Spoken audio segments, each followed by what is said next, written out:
Okay, welcome everyone to the Board of Supervisors Conditional Use Hearing. It's what's it, April 30th? It's almost May. Beautiful out. If everyone can come and rise and pledge allegiance. That'd be great.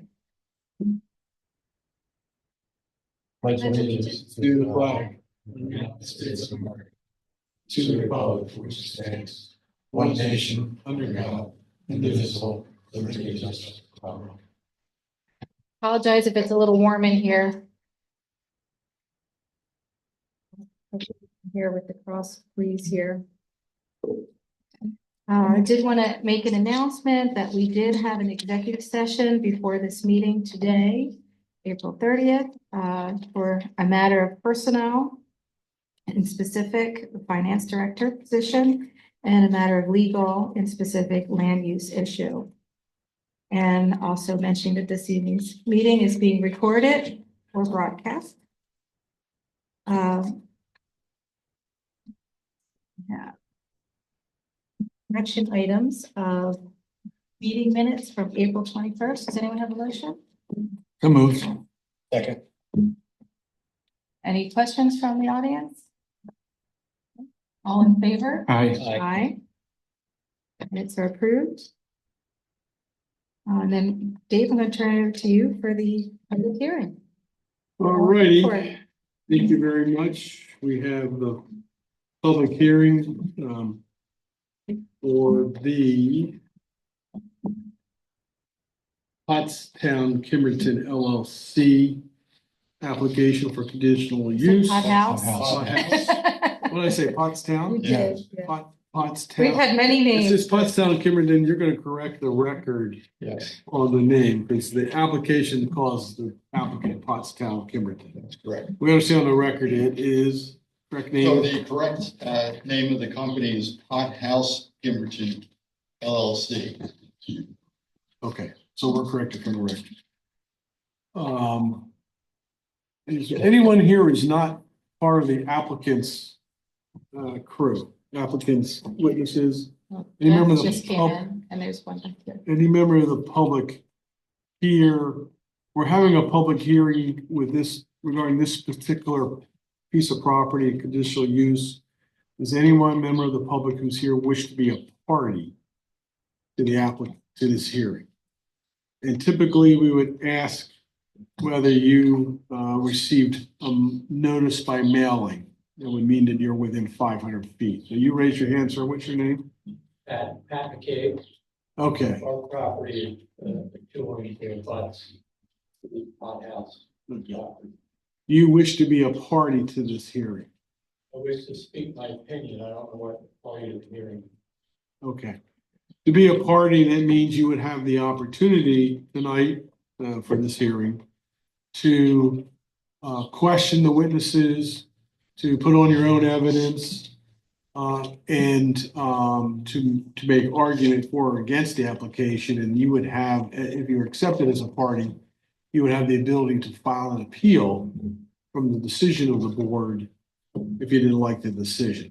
As a participant and not a party, you have the ability to speak for or against the application, but you don't have the rights that you would have if you're a party. Did I explain that? Yes, Do you understand? yes. Okay. Okay. Are you the owner of the property? I wanted to. One of the, okay. Yes, sir. What's your name? My name is JJ Loudon. I'm general manager of Sweetwater Natural Products. Our property butts up next to 980 Southtown Pike as well. Okay. And I'm here on behalf of the owners. All right. Your name again, sir? JJ Loudon, Loudin. J. Pierre, yes, sir. Thank you. As you said, Sweetwater Natural Product? Sweetwater, the 100 wholesale landscape supply. Okay. Does your company wish to be a party? Here on behalf of the owners, just say we have no issues with the applicants pursuit for the permit. Okay. And sir, you're here? Did you receive notice? No, I'm not a party. I'll be a participant, but not a party. Okay, all right. So with that, I see no one else in the audience that wishes to be a party, so we won't worry about that. Okay. Jeff Butler. Jeff Butler. Okay.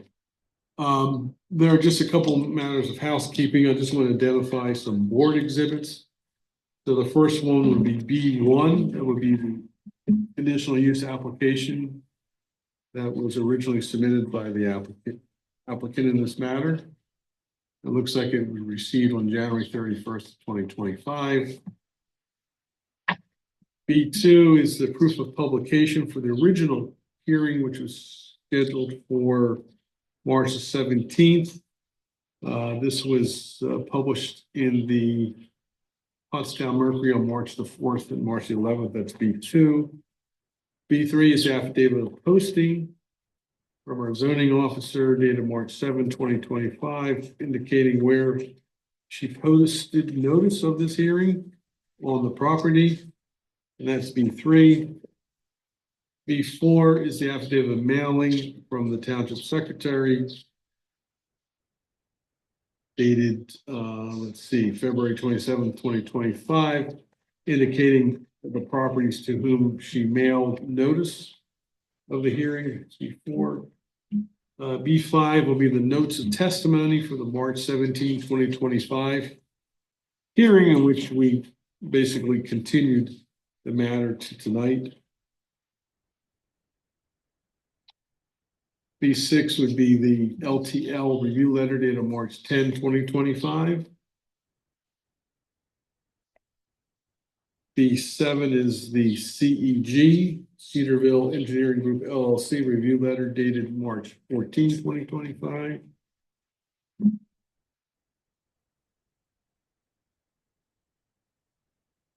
B8 is the Chester County review letter. This is going back now. This is dated May 21, 2024.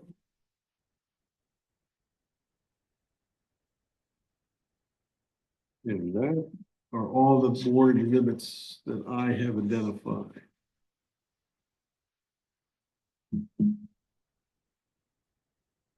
Okay, with that, counsel for the applicant is here.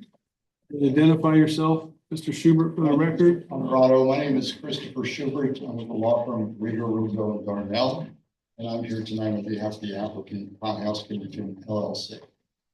Thank you. You're here. Go ahead. Thank you. Just by the way of a real quick introduction, this is an application for conditional use. I do have a number of witnesses here tonight.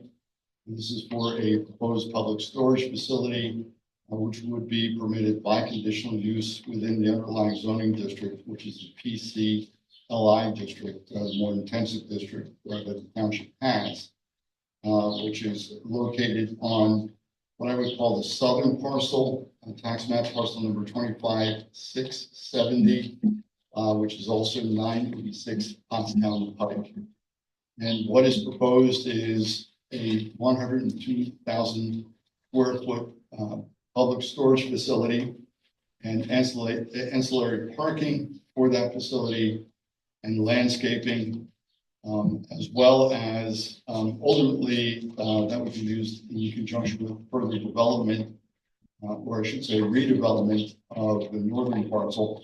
That's not the subject of tonight's application, however, that already has been before the zoning hearing board, and the applicant has already started proceeding through the land development process, both for that northern parcel, which would be essentially the reuse of an existing residence, converting that over to a urgent care facility. That's the current proposal. You'll also hear testimony tonight that there is a proposed dedication of some additional land for what the township comprehensive plan is earmarked as the Lexington Road connector. That runs kind of between the northern parcel and the southern parcel. So that would be available by way of dedication ultimately pursuant to the land development that the applicant is going to be proceeding forward with. I do have a number of witnesses here tonight. I think the witnesses are necessary to address the underlying ordinance requirements. As this board probably is aware, a conditional use is a permitted use. We just have to go through and make sure that we check this and meet the conditions underlying the ordinance. And in light of the fact that we've had some township reviews and looking at the underlying township code requirements, I think we need to address some of the issues through traffic, through land planning, and of course, giving you more background with regard to engineering for the site and also what is proposed. So with that very brief introduction, I'd like to call the first witness, who would be Dr. Noah Bax, who is one of the owners and applicants for this condition. You swear the testimony you will be truthful, truth, and nothing but the truth.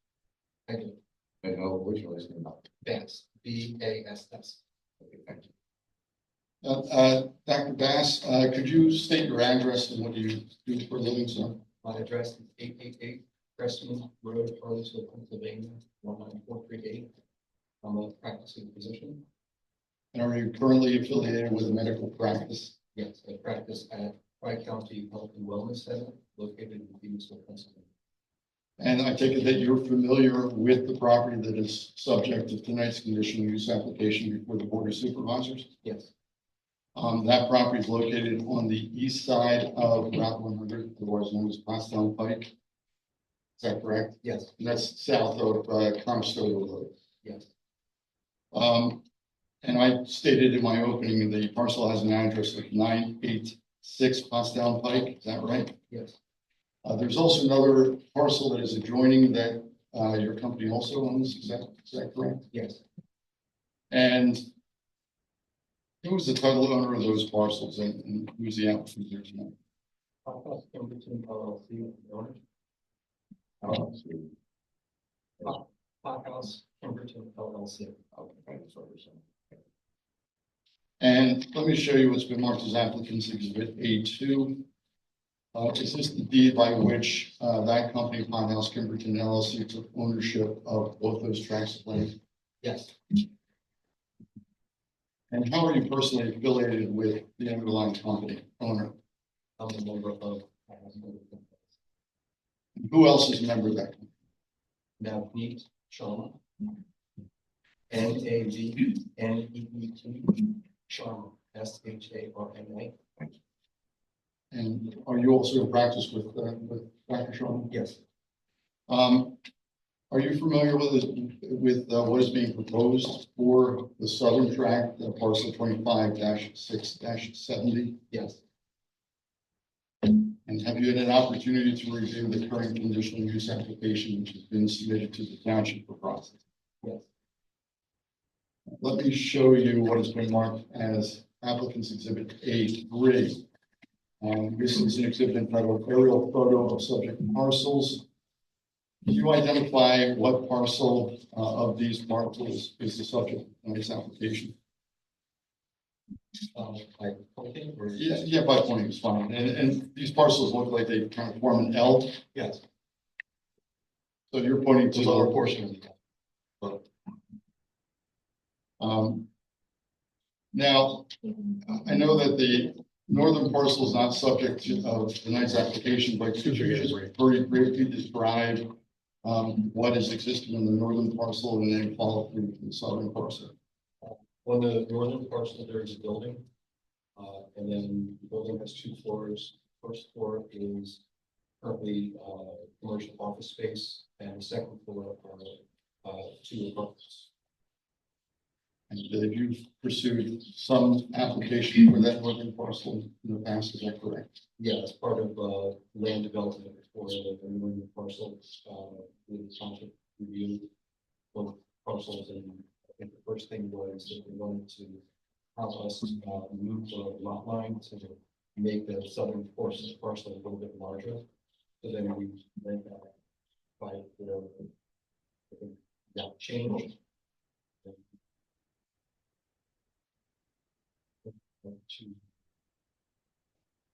After that, I think we went to planning committee. And I think that was, I think the lot line change was. And what was proposed for the northern parcel? Or what is proposed? We'd like to renovate the building and then convert the existing building into a usable medical facility. And would that be for your practice and Dr. Sharma's practice? Yes, And now for the southern parcel, what are you looking to do with your company in conjunction with Dr. Sherman? The parcel is currently vacant and we'd like to develop the southern parcel into a self-storage facility. And how long have you been working on the project, either the northern parcel or on now the southern parcel? I think the initial land development application was in 2022. 2022. Let's stop you there a second. Barry, Yes, I know you came in late. Do you wish to be a party to this I matter? do. Okay.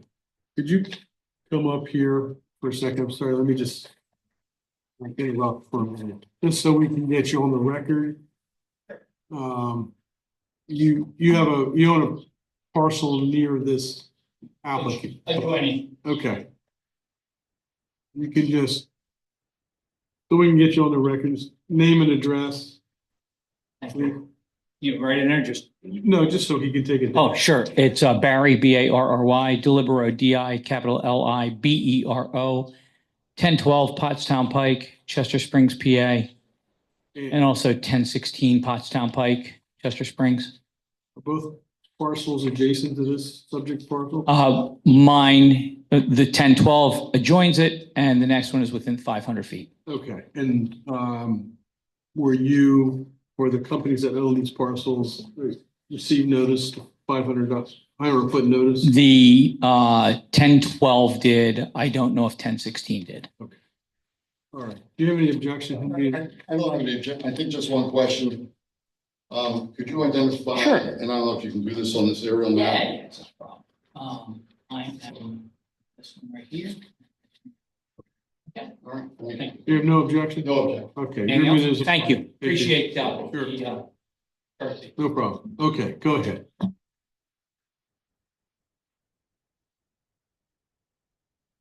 Now, I had mentioned also in my opening about this other parcel that was being created between these two parcels for this Lexington Road connector. Can you discuss a little bit more about that and where that currently stands? By moving the original lot line of the northern parcel and expanding the southern parcel, or expanding the lot line of the southern parcel, that lot line connector land sort of sits square in the middle of the northern and southern parcel. So it would run through, it would run through those lots in order to connect to. And what would be the ultimate goal of that intervening parcel? What would you do with that property? We would dedicate it to the township. And would that be without cost to the township? Yes. Now, turning to the details of the conditional use application, what's proposed for the public storage facility, have you and your partner identified the need for self-storage facilities in that section of the community? Yes. Can you discuss that in a little bit more detail? Looking at the general, general communities, we formed a feasibility study, and the feasibility study determined that there was a shortage of self-storage space in the surrounding 10-mile radius. So you ultimately, did you ultimately conclude through that analysis that this would be an economically feasible project and also viable project? Yes. Now, have you been working with a civil engineering firm with regard to proceeding with this land development application and ultimately the conditional use application? Yes. And who is that? Commonwealth engineers. And are they available here tonight? And is a representative of Commonwealth Engineers here tonight to testify? Yes. Now, before we get to the engineering testimony, Dr. Bass, could you discuss with the supervisors your vision for what you would like to see this public storage facility to appear as? Originally, when we first proposed the idea to the planning commission, there was some discussion to make the facade of the outside of the building more reminiscent of a bond type style. And that was the original proposal. And that's what we looked at, generated facade to look like a barn. And then later, I think with some passage of time, the subsequent committee's decision did not want to bind facade at all. But we went back and came back and proposed several different. So the outside of the building still is to be determined. Still represented by Johnson. So you've not obtained at this point the final design to present to the township and to pursue this? No. It's kind of still up to the township to decide what final design they'd like to see. Is that fair to say? And I can provide some choices. Are you willing to head back to the planning commission to present alternative designs to solicit their recommendation? And then finalize that final decision through a land development process? Yes. Have you also been working with a consultant who specializes in this type of use? Yes. What is, and who is that? And what has their involvement been in this process? The consultant we used, his name is Nate Jones, and he works for a company called Storage Construction. And they've been involved as a consultant just in pre-construction. And is a representative of that company here tonight testifying as well? Yes.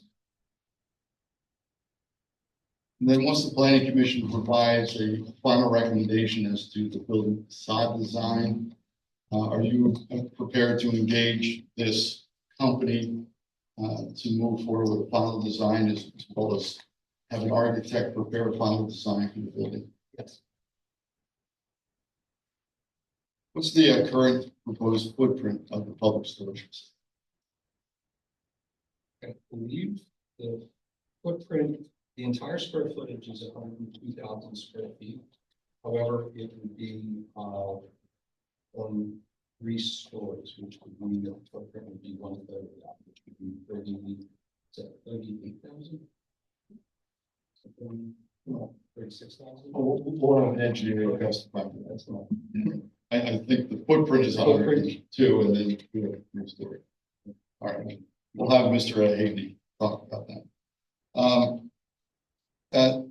Based upon your investigation as to this type of use, is the proposed size of the self-storage building important in terms of the viability of the overall project? And you say that you talked about and mentioned tonight and also in other appearances before the township, this desire to redevelop that northern parcel for a urgent care facility. Yes, the size of the self-storage facility and the available usage and usable space is critical for the return on investment of the self-storage facility. And without the self-storage facility of that particular size, then the urgent care facility would not be self-sustaining. And as the owner, are you willing to accept any reasonable conditions of approval that the supervisors may see fit to grant to impose upon any grant of approval of this application? Yes. I have no further questions of Dr. Klass. Any of the board members? Any member of the board have any questions? Yes, the company that did the study showing that there's a need, did they go out and scour the surrounding townships to see what's available now? I think I was not, I didn't meet with the person who performed the feasibility study. The feasibility study was based on, I think, local township demographics, distance of facilities from the proposed facility, as well as population studies, demographic studies, households. It was more, I think it was not a, well, I don't believe it was an on-site feasibility. Okay. There's several storage facilities in the immediate area. That's why I'm asking before you go and pour your money into something that just might not make it. Any other questions on the board? Darren, you have any questions of this witness? Sure. Come up, please. Come on up.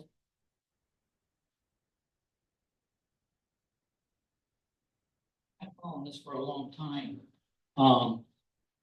The kind of tough reading the small one, you know what I mean?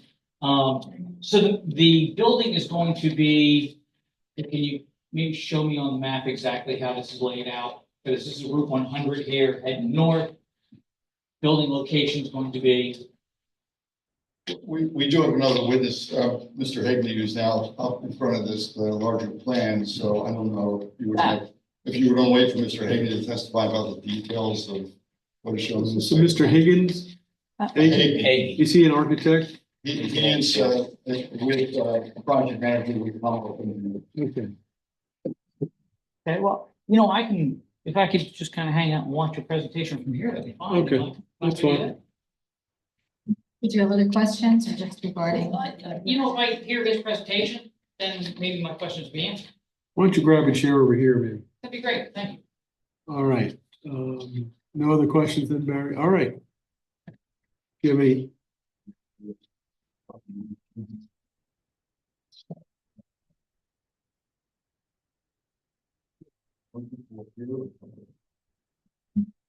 Everybody okay with the dimness of the light right now? When it gets too dark to read, the no lights might keep the temperature down a little bit, so That's fine with me. just let us know when you can't see. So, as long as we don't have wasps. Yeah, coming. Good.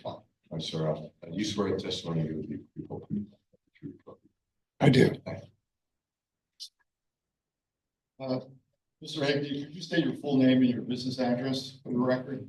It's James Hegney, Haigney. I work with Commonwealth Engineers, Inc. And that address is 114 East Lancaster Avenue, floor, Downingtown, Pennsylvania, 19335. And what's your position with the company, Mr. Higley? I've been a project manager at Commonwealth Engineers since the early 1990s. And what's your company's association and your association with the current project? We are the engineering firm that prepared the plans. And you've testified before the Township Zoning Hearing Board with regard to another aspect of this application, is that right? Yes, You've also appeared before the township on the land development application, which is proceeded through the process, is that correct? that's correct. In very general terms, what does the current overall project involve? As we were talking about, there is a self-storage facility that's located on parcel 25/6-70, and it is a 34,000 square foot building footprint. And there are 3 stories involved, so that is a total of 102,000 square feet. It's personal self-storage. There will be a driveway access around the building, and also the ability for pickup drop-off spaces along the building perimeter. We have parking associated with the facility for the office. There's a small office that is located in the northwest corner of the building. We also have stormwater management design, a stormwater management design that's been prepared and has been reviewed by the township engineer. So we're in the process of moving through land development. And as part of that land development process, we're here tonight for conditional use hearing for the use. Now, I take it that with regard to your involvement in the project and your prior appearances before the township, that you've reviewed the relevant provisions of the applicable ordinances of West Vincent Township. Is that fair to say? I have. And that would include chapter 390, which is the zoning regulations for the township. Yes, Would that also include chapter 315, which would be the subdivision land development requirements for the township? yes, And have you been principally involved in the preparation of the plans that are now presented before the Board of Supervisors? I have. And what direction, if any, were given to you by the owners of the property with regard to specifically the public storage facility and the layout of the storage facility? Well, the layout is we're trying to create a building that, you know, as we stated previously, was a total of 102,000 square feet. The site is shaped in such a way that the building layout really, there's only one place to put the building layout and the access road that surrounds the building. Part of that layout also involves the northern parcel, the northern part of the L, as we stated previously. And also part of this project involves a fee access strip for the Pottstown Pike bypass that the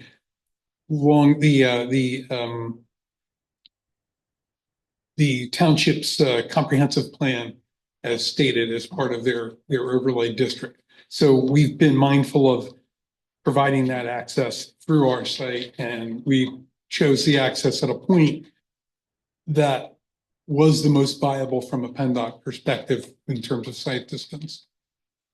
Now, we had introduced Exhibit A3 through Dr. Bass's testimony. This is just an aerial view from Chesco Views. And I'm sure that you've seen this, but in your own words, could you briefly describe focusing in on the southern parcel, what that track, if we went down there today and looked at it, what would that track appear as? I think if you were to drive by the site and look for that southern parcel, the best thing to look for would be the Sweetwater site, which lies directly to the south of that parcel. So, you know, our parcel is primarily wooded in nature. There's a little bit of open space or green area out front here, but really just directly in front of our parcel, in between our parcel and Pottstown Pike, is a sliver of ground that's owned by Sweetwater. Now, one of the requirements under the code is to provide some photographs to give the board a better idea of property. And we've marked as applicants Exhibit A4 series of photographs. Could you, utilizing Exhibit A4, walk us through what we're looking at with regard to these pictures? Exhibit A4, the first photo, is a photo of the existing building that's located on the northern parcel. That's known as 990 Pottstown Pike. And where the photograph is facing north. Now we have another photo of the building, second photo, which is again 990 Pottstown Pike, and that's facing directly north. The other part of the other photo here is 1001 Pottstown Pike. Now that photo is taken from approximately from our property frontage, and it is looking across the street to the western side of Pottstown Pike, and you're looking at 1001 Pottstown Pike. Now we have here the photo is at 990 and 1012 and 1016 Pottstown Pike. I believe that those are the properties that Mr. Delibero owns, and they are directly north of our northern parcel. They're on the east side of Pottstown Pike. This next photo is more of the Sweetwater property, and that's 976 and 986 Pottstown Pike. And I am, when I took that photo, I was standing on the western side of Pottstown Pike, and I was facing east, slightly southeast. The last photo is 990 Pottstown Pike. I am standing at our property entrance. I am on the east side of Pottstown Pike, and I am facing due south. So that's a photo heading uphill from our subject property. Now, you started making reference to some of the site plans that have been submitted with the application. And what I'd like to have you do is focus in on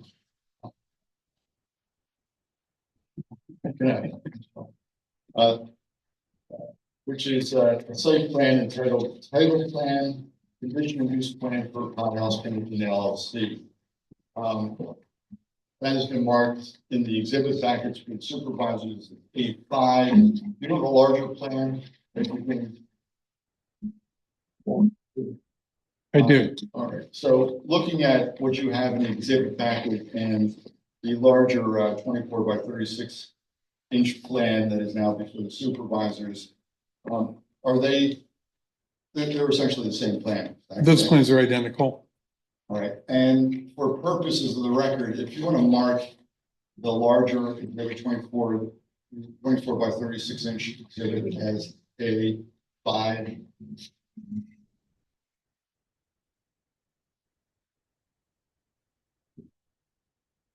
Now, did your office prepare this plan under your direction? Yes, we did.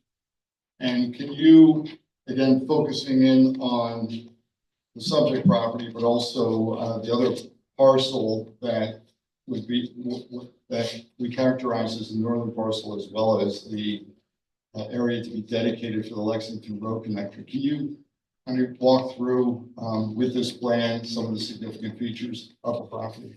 Sure. Parcel 256-84 is what we call the northern parcel. That contains the existing building, which has office space on the first floor and 2 apartments on the second floor. There's some gravel parking on that property. There is some woods on the property. There is also some lawn areas. To the north of that property, the 2 parcels owned by Mr. Delibero, directly adjacent to that northern line of the property. We have a proposed right-of-way that bisects what we call the northern parcel, 25-6-84, from the southern parcel, which is 25-6-70. This title plan depicts a lot reconfiguration of the existing parcels, and we essentially just reconfigured those parcels to create the access strip, and now the access strip serves to bisect those parcels. The southern parcel adjoins directly to the south is the Sweetwater property. And to the north and east of both parcels is lands owned by Patrick McCabe and the Credit Shelter Trust under the will of Joan S. McCabe. So that is a vacant piece of ground that is nestled into the inside of what we call the L-shaped 2 parcels. Okay, great. Now, I take it that in doing the preparation plan, you had to look to and follow the township code. Is that correct? That's correct. And there, at section 390-54 are the area and bulk regulations for the PCLI Planned Commercial Limited Industrial District. Is that correct? That's correct. Did you adhere to those requirements in doing the plan preparation for the proposed public storage? Yes, we did. We submitted plans originally, as Dr. Bass said, in 2022. We received a review letter from both the zoning officer, the zoning engineer who reviewed the plans from a zoning perspective. We received a letter from the engineering firm looking at the stormwater management and the engineering layout, and that's Cedarville Engineers and LTL Engineers respectively. They brought up some points, and we're now in the process of revising those. We've, since as part of that land development submission, reconfigured these parcels slightly. We had a land exchange with the Sweetwater parcel to the south, so we could obtain an additional piece of ground to make the right-of-way access more functional. And with that reconfiguration, heading in the direction of the conditional use hearing, we now comply with the area and bulk requirements for both parcels, as well as the greenway requirements for both parcels. Did you also secure a dimensional variance from the zoning hearing board? Yes. Could you describe that a little bit? Part of the land development process was also looking for a reduction in the side yard setback as it relates to a residential district.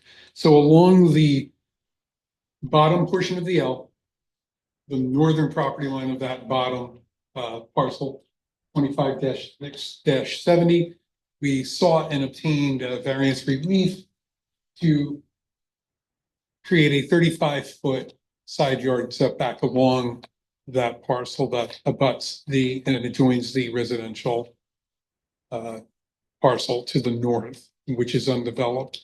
What did the code require? 50 feet?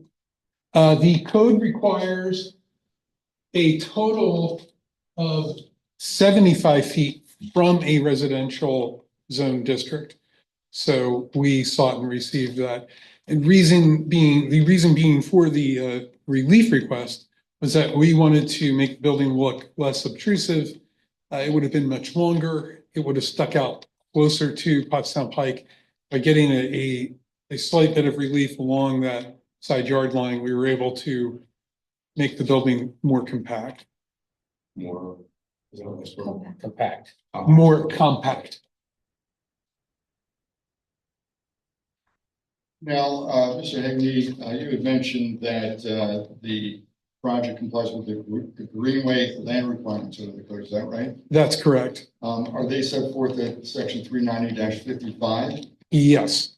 What is the minimum Greenway requirement, and what percentage is proposed with this public storage facility project?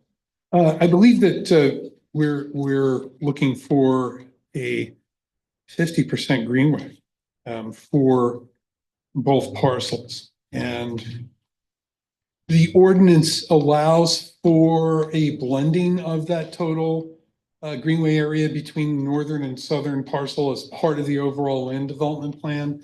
We have a greenway plan as part of this conditional use application, which demarcates where the greenway is located, the shape of the greenway, and we have worked with the township to provide the required greenway area.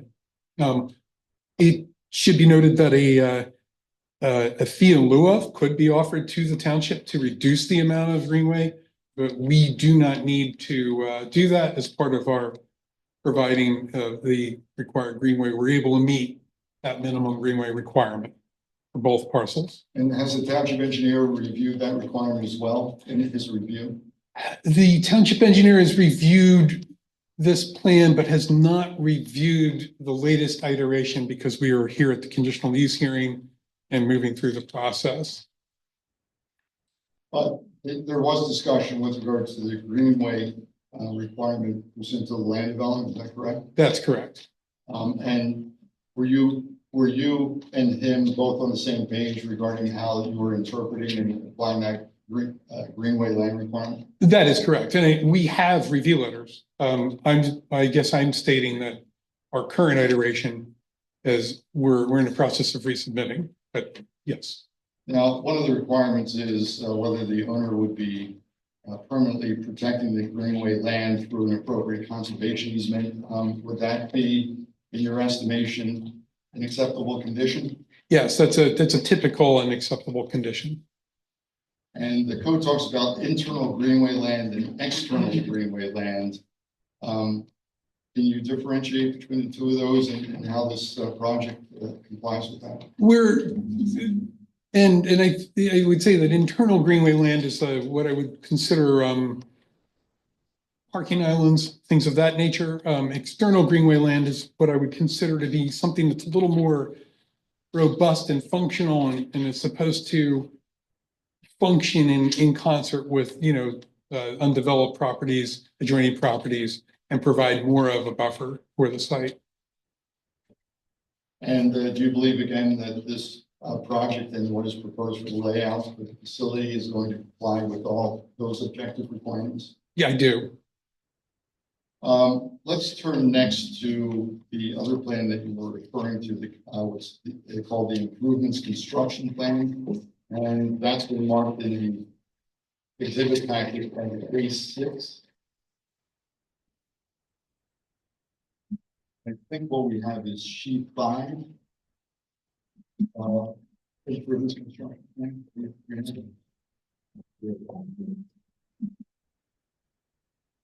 can mark that larger exhibit 24/36 as A6.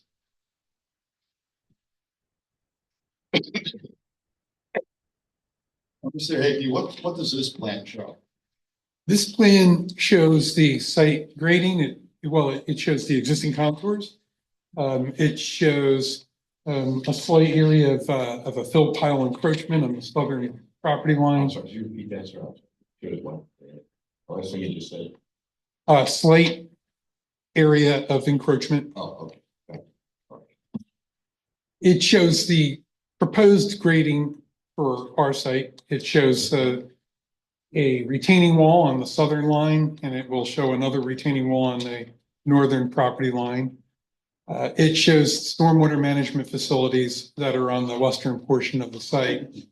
We have 2 infiltration beds and working in conjunction with a detention basin.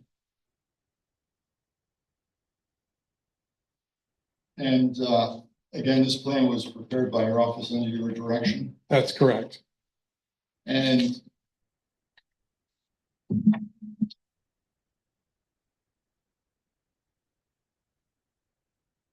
based upon your review of the township code, is the proposed use of the parcel for a public storage facility a permitted use in the district? It is not permitted by right. And how is it permitted? It is permitted by conditional use. And if I was to read that section, it goes on to say, provided that it meets the performance standards under section 390-156. Is that true? That's correct. So is it fair to say that the consideration of the performance standards must be given to this application as well? Absolutely. And at what point, and looking at the township code, after the greenway land requirements, at section 390-56, there's a whole section for design standards, dealing with issues of parking, access, interior circulation, loading, unloading. At what point in the development process would those issues be considered? We're considering them now, but typically we will do that during land development phase, and we're actually quite a bit into those items right now. And do you believe that the plan is presented currently before the supervisors with this conditional use application comply with the objective standards of those various design standards set forth in subsection 56? Yes, we can comply. And again, at what point would further drilling down of those requirements occur? As we move through the review and approval process, we have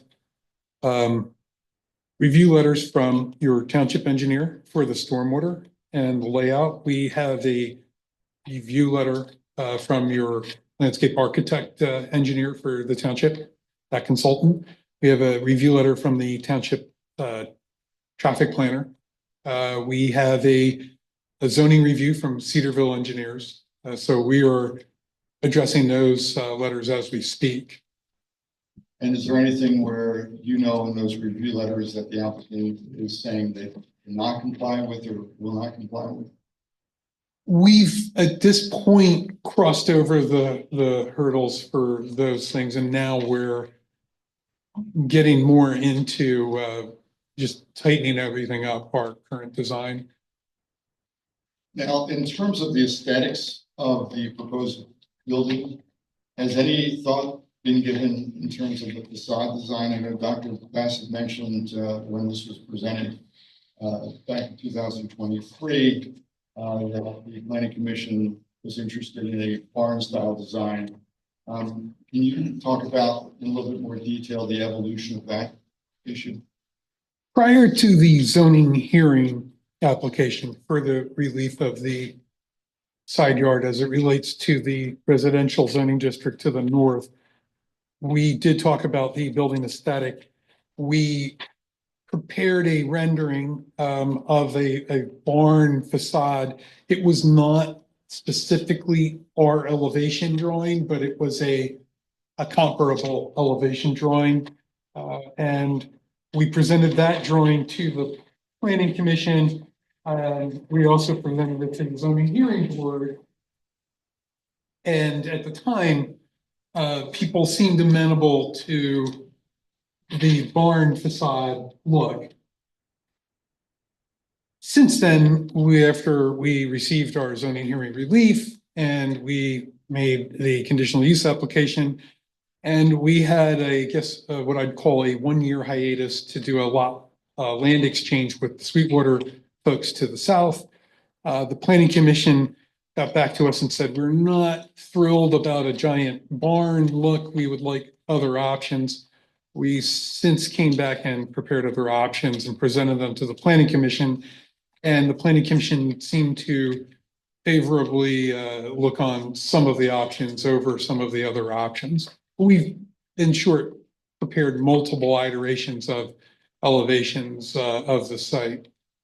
Now, recently, to your knowledge, did the architect prepare an elevation view, Yes, a rendered view? that's correct. And in the packet at A7, is that the current rendered view of a different design? That is that's a rendering of yet another iteration of a facade. And it's essentially, it's sort of a mixture of both. It's a little bit agricultural in nature, but it's also using kind of a breakup along that long face of the building. And this rendering shows what that building would look like, from Pottstown Pike. And I just want to be sure, we received this evening 11 by 17 version of that exhibit, if that's the same exhibit. That is. I'd like to hand the supervisors, if that's okay. 11 by 17 of that same exhibit. Of A7, same as A7. Correct.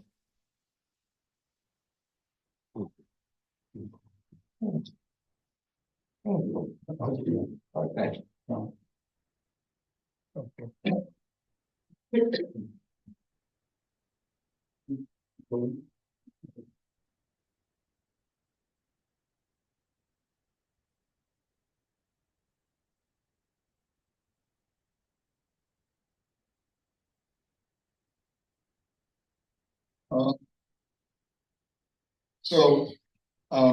And Dr. Bassett testified to this facade design has not been finalized at this point. Is that true? That's correct. Is the applicant willing to work with the township to continue working on and honing down the facade design? The applicant is looking to continue to work with the township on agreeing to a final facade design. And in preparing the exhibits as well as preparing for your testimony this evening, did you have opportunity to review the conditional use requirements set forth in section 390-219 of the Township Code? I did. Now, turning to those provisions, under subsection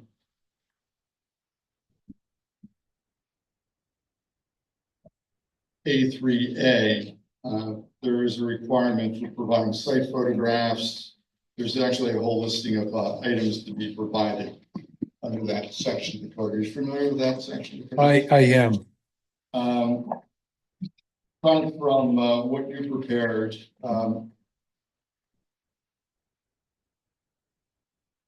has the applicant, have you worked with the applicant to take care of preparing the various other reports and studies that are set forth under this subsection? We have.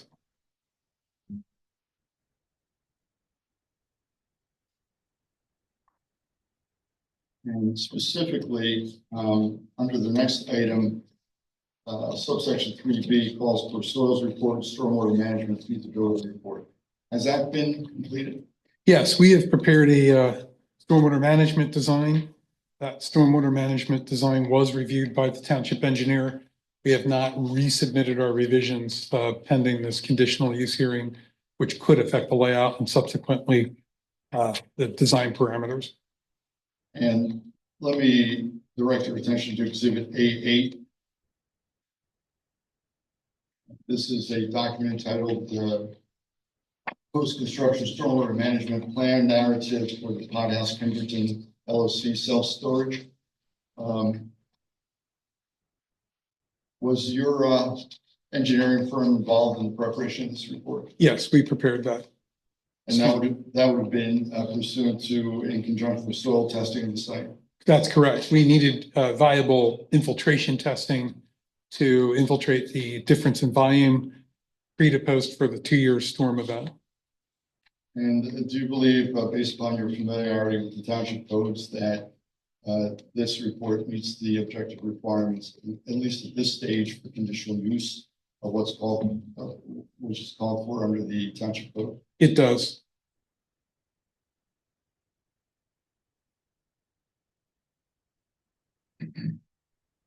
Now, under subsection D, it calls for specifications and design of building materials, construction methods, any flood proofing and building elevation. Do you believe that that's been taken care of, and if so, how? Yes, we have taken care of any flood proofing. I don't believe there's any floodplain on the site. Where we tested on the low side of the building would be the northern property line.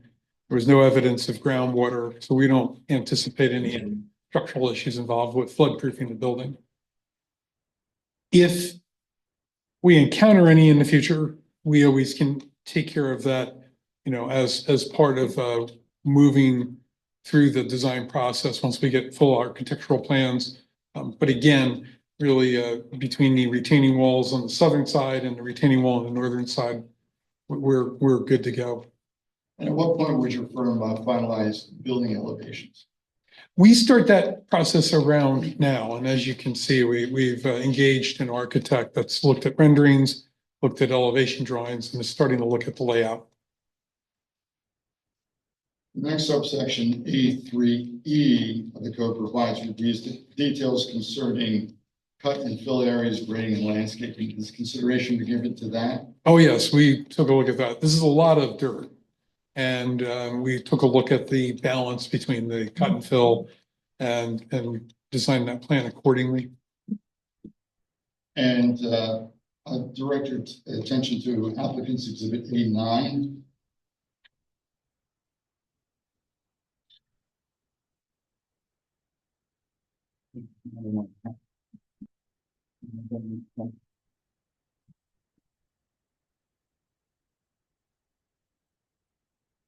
And what is applicant exhibit A9? A9 is the landscaping plan.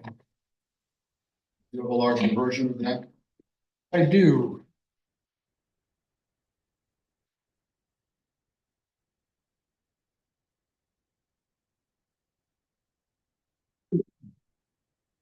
And that would be sheet 6 of this submitted plan set. That is correct. And again, this plan was prepared by our office under your direction. That is correct. What does this plan depict, and what is proposed in terms of landscaping? We've proposed the amount of landscaping required by your zoning ordinance for this site based on the building frontage and other items that you weigh against the amount of trees that you need. We received a review letter from, I believe, Ed Furkoff, who is your landscape architect consultant for West Simpson Township.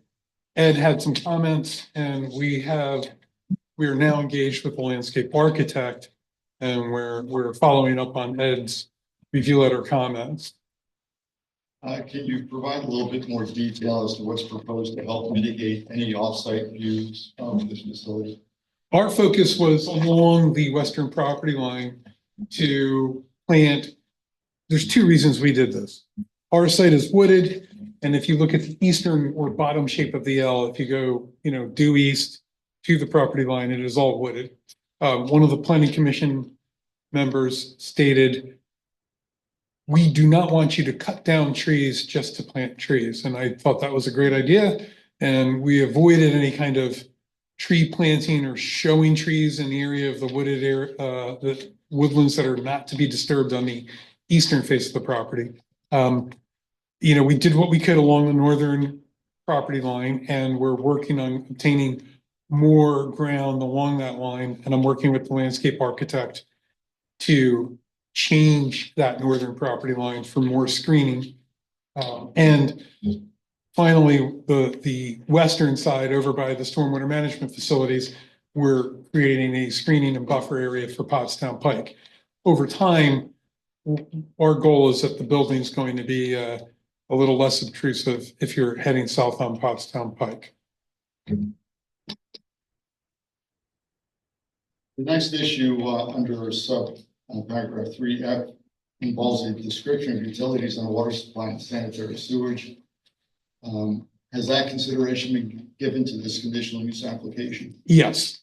And can you describe what that has been? We propose to serve the site with public water, and we're looking at on-site sewer. It's a very, very low sewer flow per day because there's only one employee that's going to be there maximum Monday through Friday.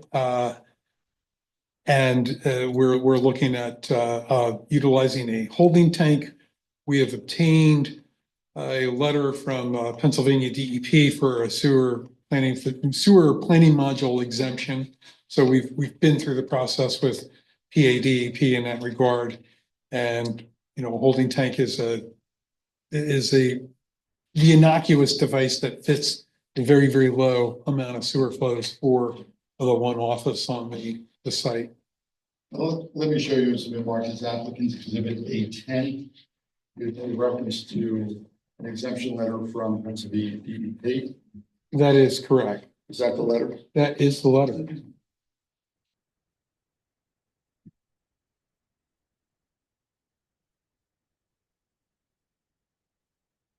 So in light of this letter, could you, is a sewer facilities feasibility report necessary in your professional estimation? What an exemption allows us from Pennsylvania DEP's point of view is we can work directly with the Chester County Health Department and Wisconsin Township to obtain the necessary sewer approval for the self-storage facility. So the next subsection under that code, 3G, talks about erosion and sedimentation controls, computation of any increase in flood heights or runoff characteristics. Has consideration been given to those issues? Yes.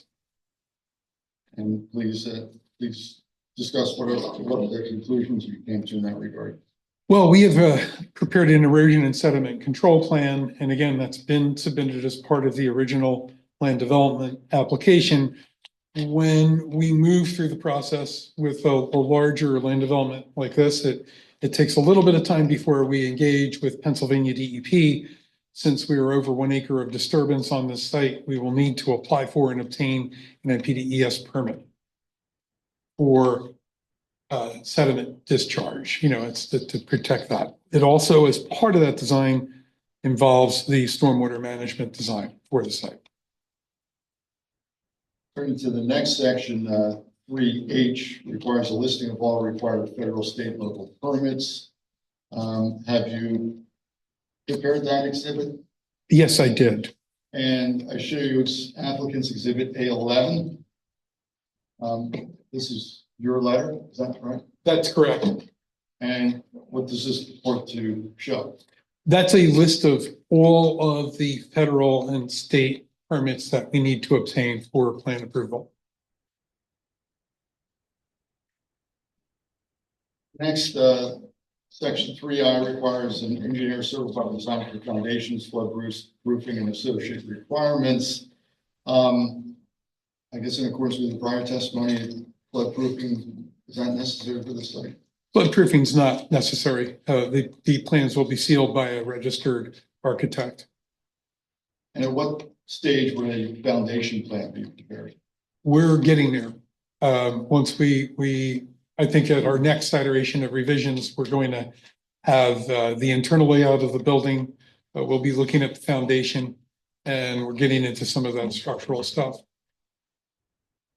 And they would all be, in your estimation, available issues for further drill down at land development? Very common to do it during land development review and approval.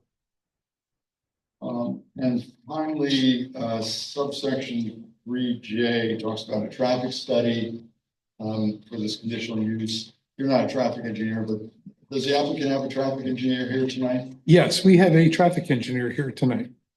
And has the applicant also received a review from the township's traffic engineer? Yes, we have. And that's been offered as exhibit A12. That's correct. It's the McMahon letter. That is correct. So we'll let the traffic engineer comment on those issues. Yes, we will.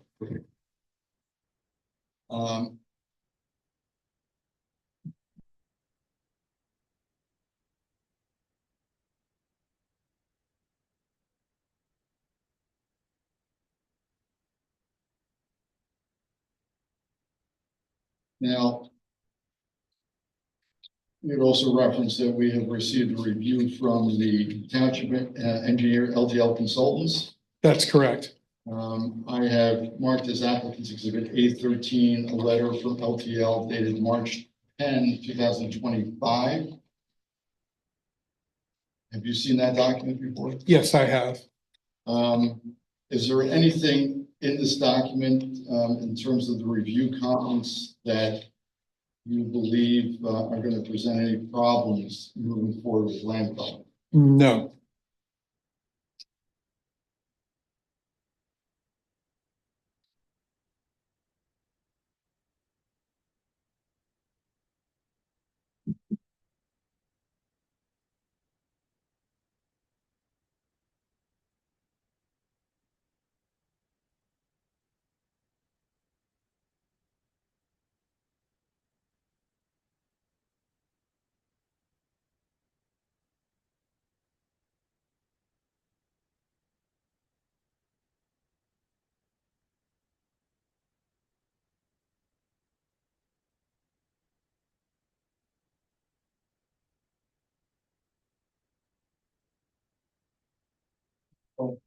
I'll just ask the final question, Mr. Higney.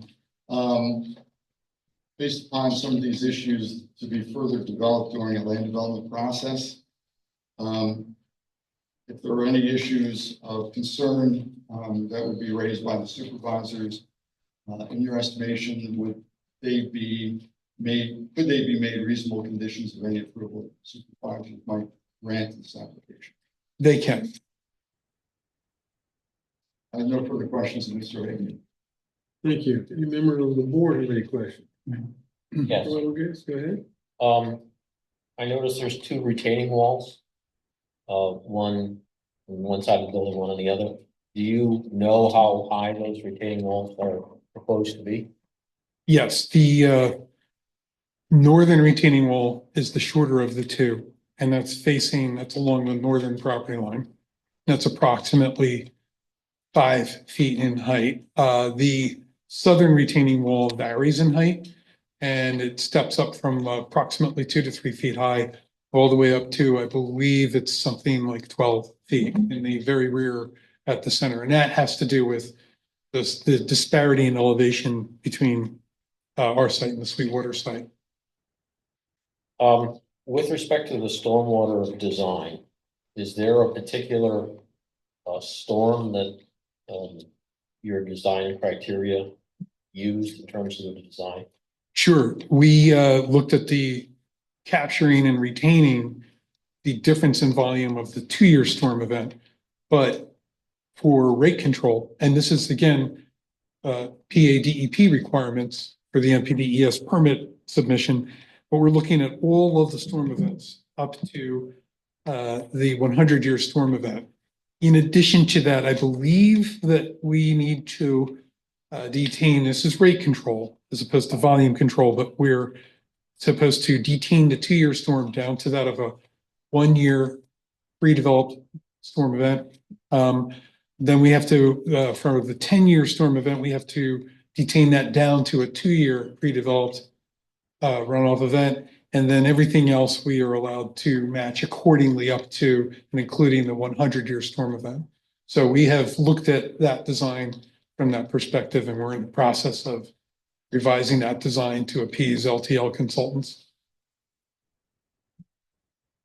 Anyone else on board? No. Barry, do you have any questions of this witness? Now that you've seen and heard his testimony. Yeah, it was very interesting.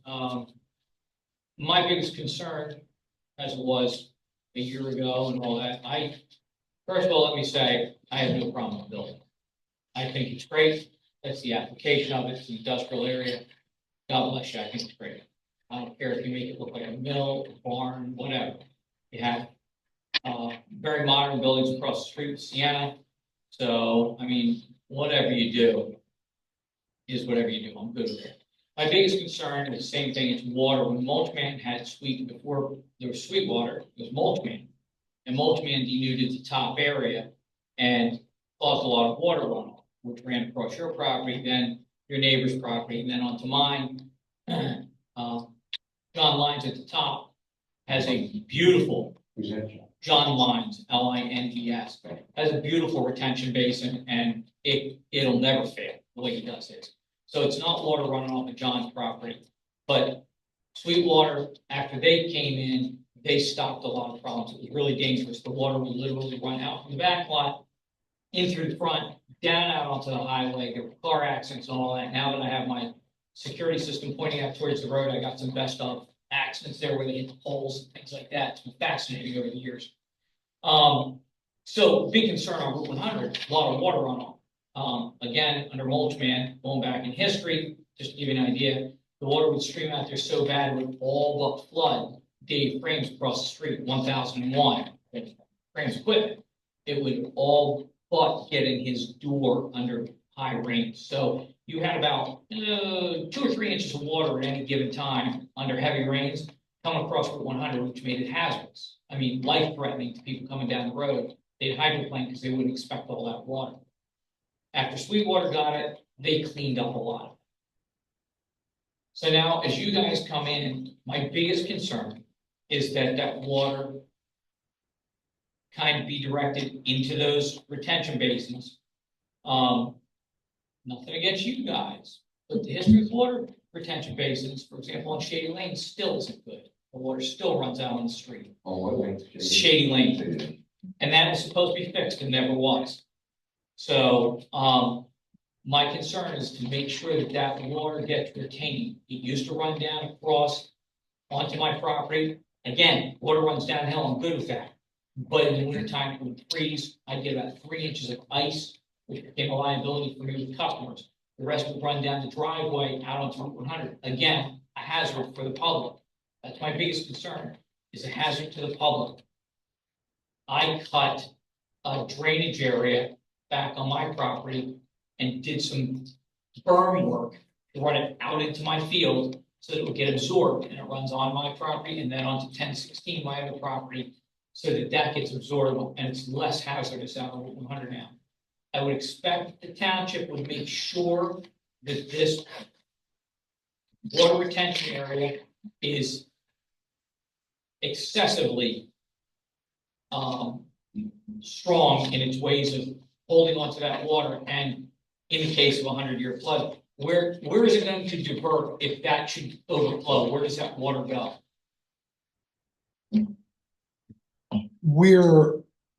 It's a 2-tiered system. We have the infiltration facility, which Yep. handles that volume differential for up to the 2-year storm event. We have the detention basin that is located here Sure. in the northwest portion of the property. And then we're discharging, to an inlet along the road, and we're going to eventually be tying into the PennDOT inlet system. Okay, so then it'll run down and then disperse across the street and head on out. Right. Good. Yeah, we will be, we have a few different entities looking at the stormwater runoff. We will have Pennsylvania DEP for water quality and volume control. We're going to have the township engineer, LTL consultants, and then finally we'll have PennDOT dealing with stormwater as it relates to their intersection for our highway occupancy permit. There was an issue with the Route 100 water drainage. Somebody plugged the drain on Route 100 and it wasn't working at all. And I don't know what the story was, but that's important. I'm sure you guys will look into that. I just want to make sure because there's been some hazardous accidents. Luckily, nobody's been killed on Route 100, and that's my biggest concern. Sure. Okay, I've seen too many things. People hit those poles coming down there, and it's been bad over the years. Been well over a dozen over the years, and it's all because of water runoff. Obviously, again, water runs downhill. I'm good with all that. Just the best you can do on that thing, and I'm just trying to keep it somewhat off my property. I'm sure when the other lot gets developed, you'll have more there and maybe berm to protect my property on that, but that's in the future. So that's my biggest concern. But I'll tell you here now, I like the whole concept. I like what you're doing. You have no problem. I have no problems with it. You have no problems with me on it. Just make sure that water is managed. That's all I'm looking for. Joe, any follow-ups? No follow-up. All right, thank you. Thank you. Thanks. Thank you, Mr. Hayden. You want to keep going? You want to take a Sure. break? You're right, Tom? Tom, Okay, all right. I'd like to call Mr. Matt Fredo. Yeah. Okay.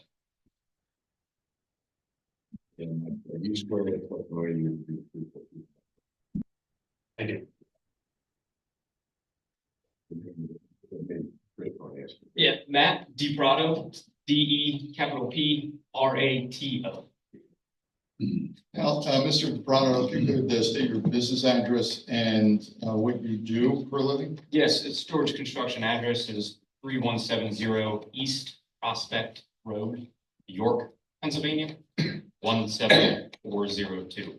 So I take it you work for a company called Storage Construction. That is correct. What does that company do? We are a general contractor and construction management consultant firm. And how long has that company operated and how long have you been associated with that company? The storage construction itself operating for 10 years. Parent company has been operating for over 40. I have been with the firm for 20. Does it specialize in anything in particular? Self-storage, specialized in self-storage construction. So that would be the nature of the application for tonight. Correct. And I take it you're familiar with the current project? I am. And how long have you been associated with the current project? Been associated since 2022. So you're aware that what is currently proposed is a public storage facility having a footprint of 34,000 square feet approximately, with 3 floors up to 1, which would add up to 102,000 square feet. I am. Have you been out to the property? I have. So I take it you're familiar with the site? I am. And so based upon your experience in that industry and knowledge of the property, do you have an opinion as to whether this is a good property and a good location for the type of use that's being proposed? Yeah, in my opinion, yes, it is a good property, good location. It's located along a major thoroughfare with good traffic counts. And according to an independent feasibility study, there's excess demand in the market for self-storage.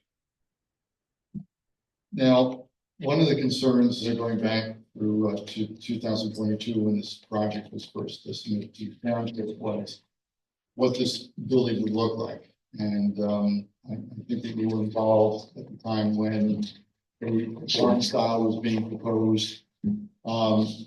And now we have a current design which has been prepared by the architect and submitted as Exhibit A7, which you provided the larger copies of.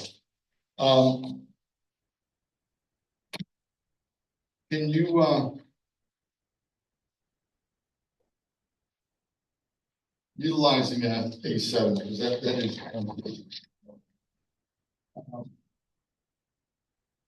let me ask you this question. Did your company work with the architect in terms of working with that design? Yes, we did. All right. And what was the concept behind this design?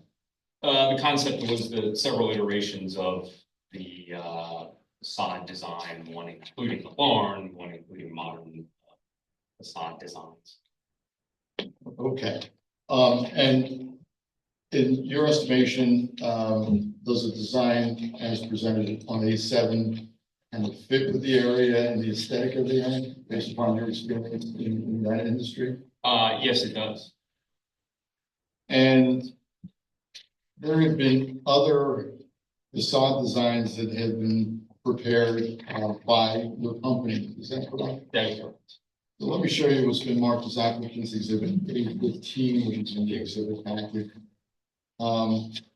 These appear to be a series of additional photographs with different facade designs. Let me ask you this question.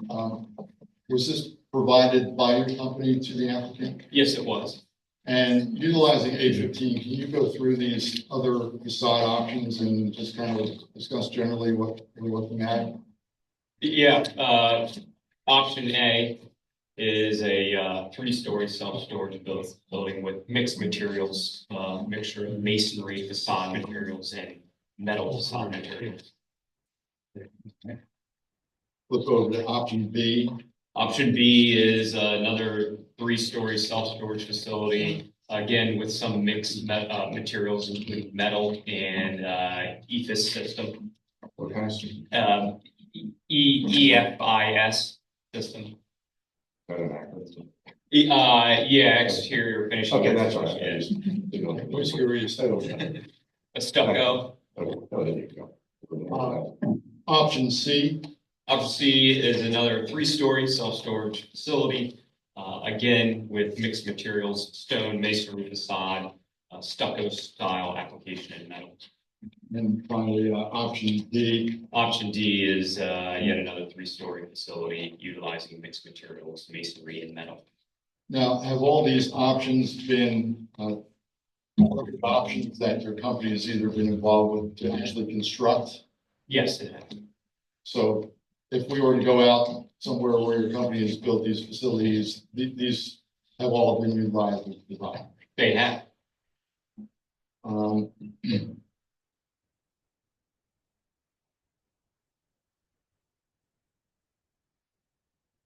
All right, so, and we know at this point that it's really up to the township for selecting a final facade design. And is that well, let me move on here. So in the event that this application is approved and ultimately the applicant goes through land development, the facility is actually constructed, can you run through with the supervisors kind of the typical daily operations such as? Yeah, so traditionally facilities of this size utilize an on-site manager, a full-time manager. However, recent advances in technology in the industry have allowed for remote management, whereas a full-time manager doesn't necessarily need to be on site day to day to manage the facility. But they manage the rental, the leasing activity, and manage the overall performance of the facility while customers interact with it. And what's your experience with regard to parking requirements for such a facility? Parking requirements is very low. Typically, the only parking requirements that the facility actually has is customers visiting the site to lease a unit. Otherwise, when they come to utilize the facility, they're simply just parking near their unit, interacting with their specific storage unit and leaving. Now, the township engineer in his review letter raised an issue as to what measures can be taken to keep the general public out of the storage area. How's that typically accomplished with these types of facilities? Yeah, typically accomplished with a fully perimeter fenced site, so a fence around the entire perimeter of the facility. Access through that fence is electronically controlled through an access control automatic gate. And there's also alarms tied to that gate and interior alarms at times, as well as security system, security camera system providing 24-hour video. And of course, if an on-site manager was there and available, they would also be there to control a situation like that. That is correct. He also raised an issue with regard to restricting storage of hazardous materials. Mhm. How is that typically handled with these types of facilities? Yeah, storage of hazardous materials is strictly prohibited within the lease agreement, with the customers. And anyone found in violation of the lease agreement would be restricted from the facility. And what sort of controls are put in place to protect against fire? This particular facility would be fully sprinklered in accordance with, the requirements of the IBC, the International Building. Are there any internal alarms that go directly to the fire company or anything like that? Yeah. And of the fire. Sprinkler system would be fully monitored and tied into phone lines that would dial up alarm companies and notify the fire department. What about the storage of personal property outside the building? Is anything like that proposed? Like if somebody wants to drive their RV up or park their boat there? No, that is not proposed. And how would that be controlled? That would be controlled through the lease agreement and also by not providing any space for that. And is any waste generated with these types of facilities? It's very minimal waste. It's waste generated just from the operations in the facility office, typically like an office type of waste, and handled through standard curbside pickup. Customers are responsible for their own waste. And what happens if a tenant doesn't pay their rental for the facility, they abandon the property? How do you handle that? Yeah, there are state-specific regulations and requirements on how self-storage operators are allowed to handle such situations and of abandonment of property or non-payment through lien rights. And then I've heard reports of people who decide they want to move into these facilities, I mean, physically move into these facilities and live there. How do you control against a situation like that? Obviously, it would be prohibited in the lease, and regardless of whether the facility would be managed on site by a person on site every day and or remotely, someone would be on site periodically to perform what we call walkthroughs, walking around the site, making sure there are locks on units that require locks, no locks on units, and those are empty that are vacant, no use of any type of power or extension cords running into units. Okay. And is electric service kind of restricted to these facilities? Yeah, we do provide what we call maintenance outlets throughout the hallways of the facility, but they're mounted up high, a little bit out of reach, as well as locked so that no one can use them unless they have the key. Just used to utilized by management to vacuum. Okay. I have no further questions. Or is any questions? I've got a question. Hours of operation. What is standard hours of operation? Standard hours of operation during the week, 9 a.m. to 6 p.m. Customers typically are allowed 24-hour access, controlled access. Any member of the board have any questions? No. With respect, since you're relying on cameras and a lot of other things in this facility, is there going to be any provision for a generator for this facility? I do not believe there's any provisions for a generator. However, the camera system typically operates on your normal line power with a battery backup system to allow it to run for roughly, depending on how many cameras there are, about 1 hour off power. Just to know, we tend to have frequent and long power outages in this area. Duly noted. I just wanted to ask about the fencing here. So I'm trying to see, is the fence behind the retaining wall or on top of it? I'm trying to figure out It's where on top. it's on top of Be it. on top, would literally be on top, be about a foot off of it, but yes, on the inside of the wall, on the property Okay. side of the wall. The building side. And then it'll be closed all the way in the front as well, which I don't think I see Entire here. way around. Yeah, it's hard to see and or Yeah. not specifically shown here, but in the drive aisles on both sides of the building would be automatic gates. And is that just parallel parking in front of the garages there? In front of those garages, that's illustrating people tending to their units. Okay. It's excessively shown.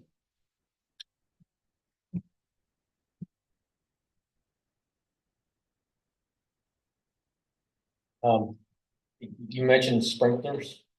that would be using public water for the sprinkler system or wells?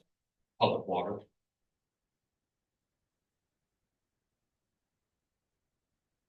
Any other questions to the board? None. Darren, you have any questions of this witness? Yeah, maybe I missed it. Construction of the building, wood, block, steel. Oh, you're asking what materials would be utilized? Yeah, is it gonna be, like framed out wood? Is it gonna be Framed out in, all metal. Oh, it is gonna be metal? 100%. Okay, Yes, fantastic. we won't be utilizing wood in there. It changes our construction type. Mhm. We skip to non-combustible. Yeah, okay, that's great. And, the lighting around the facility. I mean, the generic answer is we comply with township requirements. However, what we typically do is we will install what are known as dark sky compliant lighting fixtures, both not causing light pollution, will cut off downstream. Also, will not encroach upon neighbors' property. We won't light anything beyond our property boundaries. Dim after a certain time. or We anything like can, that, turn it back up. In all honesty, if that would be requested, sure. We've done that in many facilities after 10, 11 PM. There'd be a 25% reduction in lighting. We would do that. We like to keep it well lit for security reasons. No, absolutely. I just want. Yep. That's fine. Again, the industrial area, as long as it's not too bright at night. No. Okay, thanks. I assume you have elevator or elevators inside? Correct, the two. Any other questions, Gary or the board? And You the have any- signage is as proposed here on both sides of the building, or is that just? Just for illustration purposes, that probably would be fine tuned and also designed to meet township requirements. Any other redirect? I have no further questions. Okay. You have one more witness? Two more. Want to take a break at this point? Just Tommy, why don't we take, you sure? Are they kind of short there? Nothing short. Yeah. Why don't we take 5 minutes? I don't want to be the closer. Okay. Okay, get off this wood chair. You have to stand up, right? Want pad? They're gonna have. Okay, So next my witness. next witness I'd like to call is Amy Heinrich.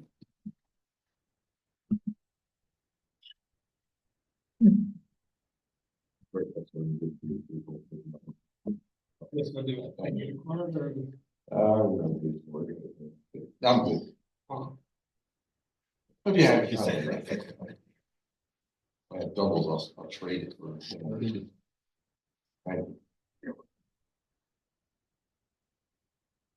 Mr. Heinrich, could you state your full name and business address for the record? Andreas Heinrich, 1134 Heinrich Lane, Amber, Pennsylvania.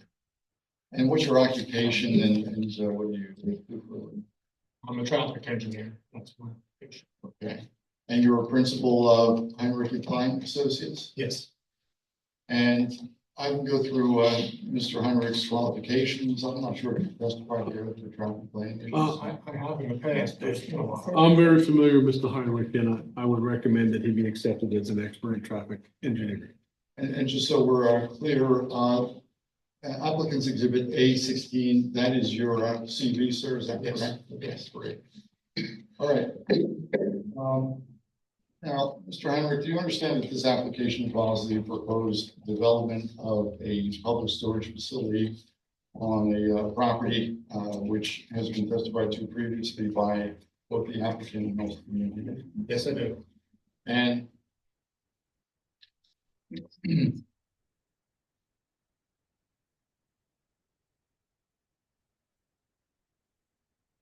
I am showing you, Mr. Heinrich, what has been marked as applicant's exhibit A17, which is a memorandum dated April 9, 2025, regarding a traffic impact assessment. Is that your document, sir? Yes, sir. And I take it that you prepared a traffic impact assessment for this proposed self-storage facility? Yes. So Can you identify what you did in terms of your preparation of this report and gathering facts and information necessary to complete it? Yes. Well, first of all, we need traffic volume data along the adjacent highway Route 100. So we go out and do a traffic count. The nearest intersection of significance is the signal at Route 100 and Route 401. So we did a traffic count there during the hours of 7 to 9 a.m. and 4 to 6 p.m. On a typical weekday. It would have been a Tuesday, Wednesday, or Thursday. I forget which day exactly of the week. We did the traffic count there and developed the peak 60-minute periods during the morning and afternoon peak hour.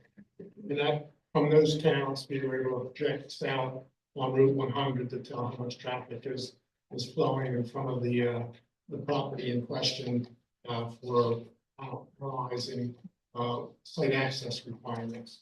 As part of the study, we also analyzed the intersection at Route 100 and 401 and projected traffic forward to, I think we went 3 years into the future, projected traffic for both the proposed storage facility, the potential reoccupying of the urgent care facility that was testified to. And we also considered some background traffic growth in accordance with some PennDOT percentages. And then what we did is we reanalyzed everything before and after the development, and the impact is the difference between before and after to come up with the conclusion of what the traffic impact is. And I take it that there are some accepted standards by which you would go about preparing a report such as this. Yes, the road is on a state highway, so we follow PennDOT standards. And your report is broken down into various components, the first of which being existing traffic conditions. This section of the report, is that your consideration of the existing traffic conditions of building the ground? Yes, it describes a little bit Route 100, the intersection, the way the signal operates at the intersection. But yes, it's the existing condition in the vicinity of the site. All right, and your report mentions utilizing the trip generation manual to estimate trip generation. What's involved with that? The Institute of Transportation Engineers maintains a database of trip generation, statistical database of trip generation based on data supplied by traffic engineers across the country. And the statistical database is a generally accepted source for traffic engineers, municipalities, PennDOT, etc. And using that database, we come up with an estimate of traffic that might be generated from various land uses. In this case, the mini warehouse facility is a land use and contained in the trip generation manual. So from that data, we were able to estimate the amount of traffic this building would generate. And that analysis is set forth under traffic characteristics of the proposed self-storage facility in your report? Yes. And what conclusions did you reach applying that methodology with regard to what you would propose in terms of trip generation expected from the study facility? We've estimated that on a daily basis, a typical 24-hour weekday, the facility would generate just under 150 trips a day. That's about 75 inbound and 75 outbound. And during the morning rush hour, it would generate about 9 trips, 5 in, 4 out. The afternoon peak hour, 15 trips, 7 in and 8. You then completed a volume capacity analysis, is that correct? Yes, that was applied to existing traffic and future traffic without the proposed storage facility, and then future traffic with the proposed storage facility. So we're all on the same page. Can you explain what that is or what's contemplated by a volume capacity analysis? Well, it's a piece of computer software that is accepted by PennDOT.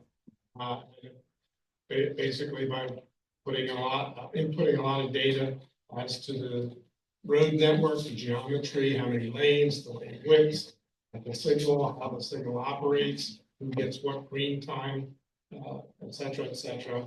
And from that information, it'll calculate capacity of individual lanes as well as the entire intersection. And then the volume, obviously, is the volume for the traffic counts that we've taken, modified by how we project into the future. And then there's also additional modifications made through the software on driving patterns, if you will, motorist characteristics, to develop the projected future, existing and future volumes. And basically, volume capacity is the ratio of volume divided by capacity. And that'll give you a certain percentage. And based on that percentage, along with the program also calculates percentage delay. As software has become more sophisticated in time, traffic engineers are moving away from the volume capacity ratios and more to an average delay calculation. So in this case, if you, the table 4 of the report will provide both a level of service and a delay in parentheses. The level of service goes for the volume capacity analysis, and then the delay, the software calculates average delay per vehicle. And that is the comparisons of the pre versus post delays and level service gives us the idea of what the impact of the development was on the road system. Okay, and you mentioned level of service. That's kind of a qualitative measure. Yes, it's basically a report card style rating system. The level of service A through F. A is an excellent level of service, free flow traffic conditions. F is generally condition where volume exceeds capacity, lots of congestion, queuing, and so forth. Traffic engineers generally design to a level of service C or D condition, but there are instances where E and even F are considered acceptable depending on the type of signal system you have, type of roadways you're on, signalized analysis, like that you can't install a signal based on level of service alone. So there's a lot of ifs, ands, or buts, but basically C and D is what we shoot. All right, and in this instance, we were concerned again, principally the intersection at Pottstown Pike and Comstock Road. Is that correct? Well, no, frankly, we're basically more interested in the intersection of the site access with Route 100. The signalized intersection of Route 100 and 401 is a convenient location to collect the traffic count data and then also project what layer the traffic for the mini storage facility on the intersection, get an idea of what the impact would be. Okay, and based upon your analysis, did you come to some conclusion with regard to existing level of service of the intersection and any perceived impact or anticipated impact from this proposed development on that level of service? Yes, the signalized intersection of 401 and Route 100 exists for all three cases, existing, future pre, and future post development. The site access only exists in the future. So for the signalized intersection of 100 and 401, all movements currently operate at level of service D or better. The intersection as a whole operates at level of service C during both the morning and afternoon rush hours. When you project traffic forward with background traffic growth and the traffic for the urgent care facility next door, there's some increase in delay, but the levels of service do not change. When you add the traffic for the proposed storage facility, there is no change. The impact of the proposed development will be negligible on the operation of the intersection. The amount of traffic fluctuation you'll see from a day-to-day basis will probably exceed the amount of traffic the mini storage facility will add to the intersection. And to state it another way, so the mini storage facility, the proposed public storage facility, would that have any further negative impact on any of the, of the intersection that you did consider in your report? No, there's no impact essentially. Did you also consider in your report, proposed access to and from the site in terms of site distance? Yes, site distance is excellent. It exceeds 1,000 feet in both directions, which far exceeds what PennDOT would require. And that site distance calculation was based upon the posted speed limit? Yes, PennDOT has two different site distances that we consider. There's what's called desirable site distance, and there's what's called safe stopping site distance. Safe stopping site distance is the absolute minimum PennDOT will accept for site distance before they tell you you either have to do something or you have to restrict certain turning movements. The desirable site distance is usually a more conservative value. Desirable site distance is based on the posted speed limit, with the assumption that speed limit is properly posted along the road for the speed of traffic. The safe stopping site distance is a formula where you actually go out and you measure travel speed with a radar gun or similar device, and taking into account grade, condition of the road, wetness, friction factor, et cetera, you come up with the absolute minimum that would be applicable for this case. Since the available site distance far exceeds even the desirable calculation, there was no need to do the safe stopping site distance calculation. We have an acceptable condition so far as PennDOT is concerned. Turning to some ancillary issues, and your report mentions that there's an existing dedicated center turn lane, I believe, in Pottstown Pike. Is that correct? Yes, one of the one of the other things we did that's required by PennDOT is to examine the site access location, see if there's a need for a dedicated left turn lane or a separate right turn deceleration lane. The amount of traffic generated by this development, speed of traffic on the road, and the volume of traffic along Route 100, all that taken into account shows that neither a left turn lane or a right turn deceleration lane is warranted. However, having said that, as indicated, the configuration of Route 100 through there is 3 lanes with a continuous center left turn lane. So there is an existing lane out there for left turn entering traffic to pull out of the through lane into the left turn lane before turning into the site access drop.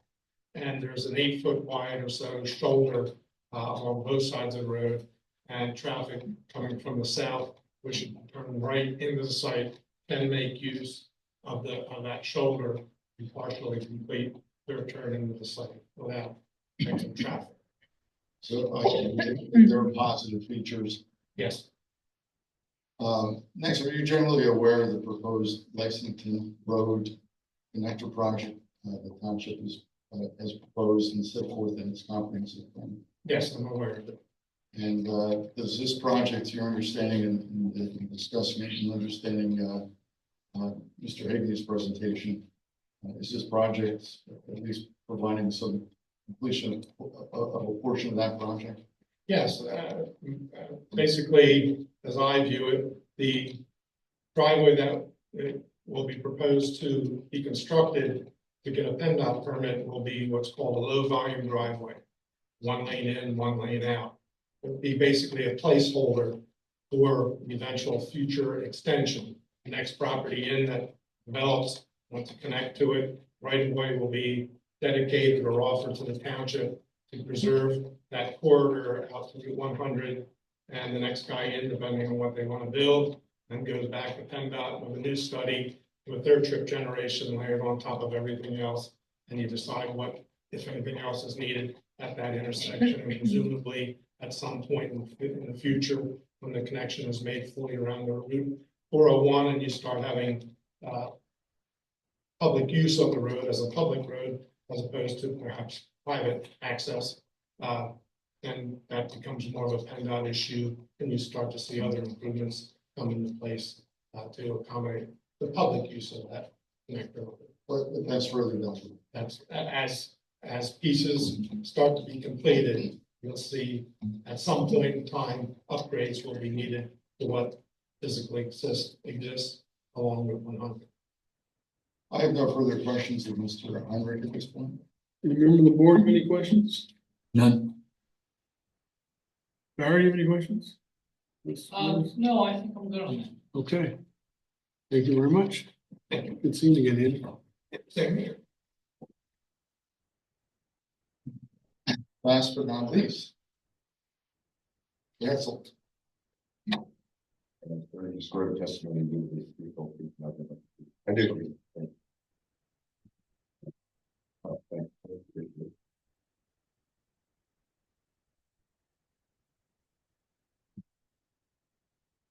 So, first.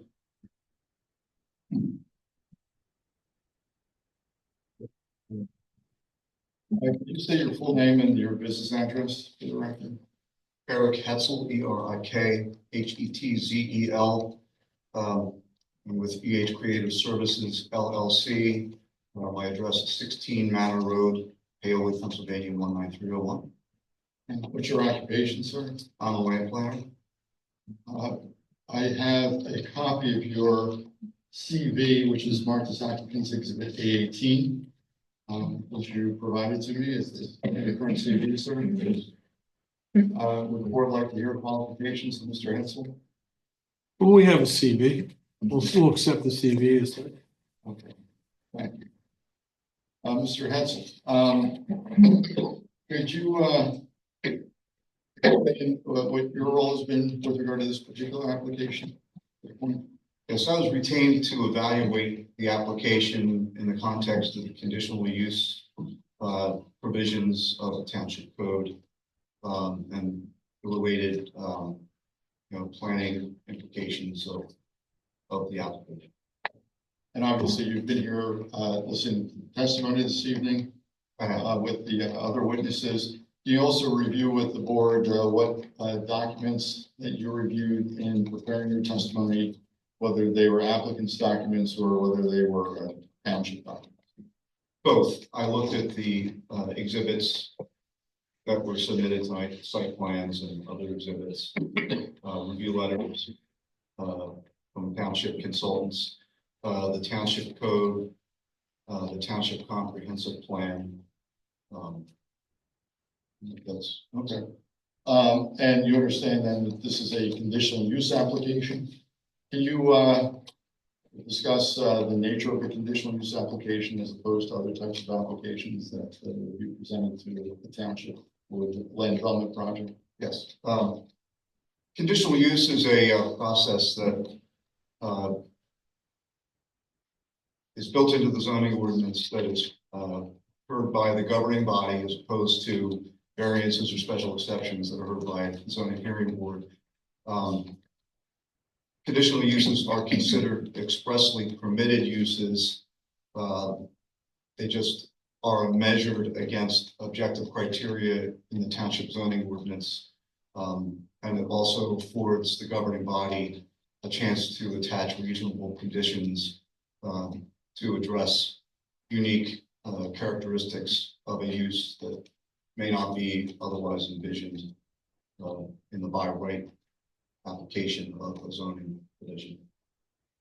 Now, you testified that you reviewed the township code requirements. I take it that you reviewed the specific conditional use requirements set forth in section 390-219.c of the township code, identified as standards for review of proposed conditional use.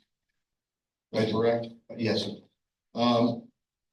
Do you have an opinion as a land planner whether the proposed development as presented with the application and the supporting testimony exhibits complies with those criteria? I believe that the application does comply with those criteria. All right, and let's explore a little bit the basis of that opinion. If we turn to subsection 1A, this provision says that the proposed use is consistent with the purposes of the article where it is permitted and consistent with the overall purpose of the chapter. Can you comment on that? Yes. A believe that refers to the purpose of the Article 11, the PCLI, Planned Commercial Limited Industrial District. That's section 390-52 purpose, where it states that the purpose of this district is to encourage the continuation of the traditional mixed land use patterns of Ludwig's Corner. The way that it intends to achieve that is by, I'm paraphrasing the purpose paragraph, by allowing infill development and a reasonable level of new development to occur, also to provide and require unified and organized arrangement of improvements such as buildings, signs, and service and parking areas, together with adequate off-street circulation among neighboring businesses, harmonious landscape greenway land, planned and designed as an integrated unit and in a manner so as to provide an efficient, safe, convenient, and attractive shopping and service area in an area of the township accessible to a regional highway system. Based on my analysis of the plan and what I've heard in the testimony tonight, I believe that this application does further that purpose. The next provision deals with the proposed use meeting the specific standards and regulations for eligibility appearing in that relevant section of the chapter authorizing conditional use. And again, I take it that we're looking at the catch-all conditional use allowance under section 390-53 code. Section yes, 53 B. And when we turn to that section, it says use is not specifically provided for, provided the use meets the performance standards of section 390-156. Now, would you agree with me that as a catch-all use within that district, that we should be looking at the performance standards of section 390-156? I do. And have you had an opportunity to take a look at those performance standards? I have, and in relation to this project? I have, and can you comment on that? Yes, those performance standards address topics such as air quality, hazards from fire and explosives, glare and heat, liquid and solid waste, noise generation, odors, vibration, radioactivity, and electrical disturbances, and overall public health and safety. And my opinion that that this use can be designed in such a way and it's of an inherent quality that it doesn't raise any issues with respect to those performance standards. And the last section of those performance standards talk about generally public health, safety, welfare, and no use shall create any other objectionable condition on adjoining areas which would endanger public health, safety, or be detrimental to the property use of the surrounding area. You have any further thoughts or opinion in regard to that, whether that condition is met? It's my opinion this use would not create any objectionable conditions due to its relatively low intensity nature compared to other uses that are permitted in this district and in this area of the township, being that this is sort of the industrial area of the township. Okay. And then turning back to the general conditions under section P1B, that subsection 219, this talks about the proposed use and its location are consistent with the comprehensive plan, sewage facilities plan, and infrastructure requirements to serve the area. Have you considered those issues based upon your review, as you said, of the township governing documents, including the comprehensive plan? Yes, regarding the comprehensive plan, the future land use plan of the Phoenixville area regional plan defines this area as industrial in nature, which is a higher intensity uses. I think this is consistent with that designation. I think you also mentioned sewer and water, right, and infrastructure. my understanding and based on the testimony I've heard tonight, that public water is available and a Wilson letter has been committed. The sewer, there's very little sewer generation, and what will be generated will be not flowing into the public system, but will be held and pumped as needed. And under subsection 1D, it talks again about no adverse impact on health, safety, general welfare. Talked about that before. Under subsection E, the proposed use is consistent with the general nature of surrounding uses and will not conflict with existing uses on neighboring properties. And in a manner which will protect the character of property values in the surrounding area. Again, if you have a comment on that, I believe that you already have, but just make sure that we do address that. Yep. Again, I think the way that the access is being provided to Route 100 is being done in such a way that the township wants to envision. Just want to pop.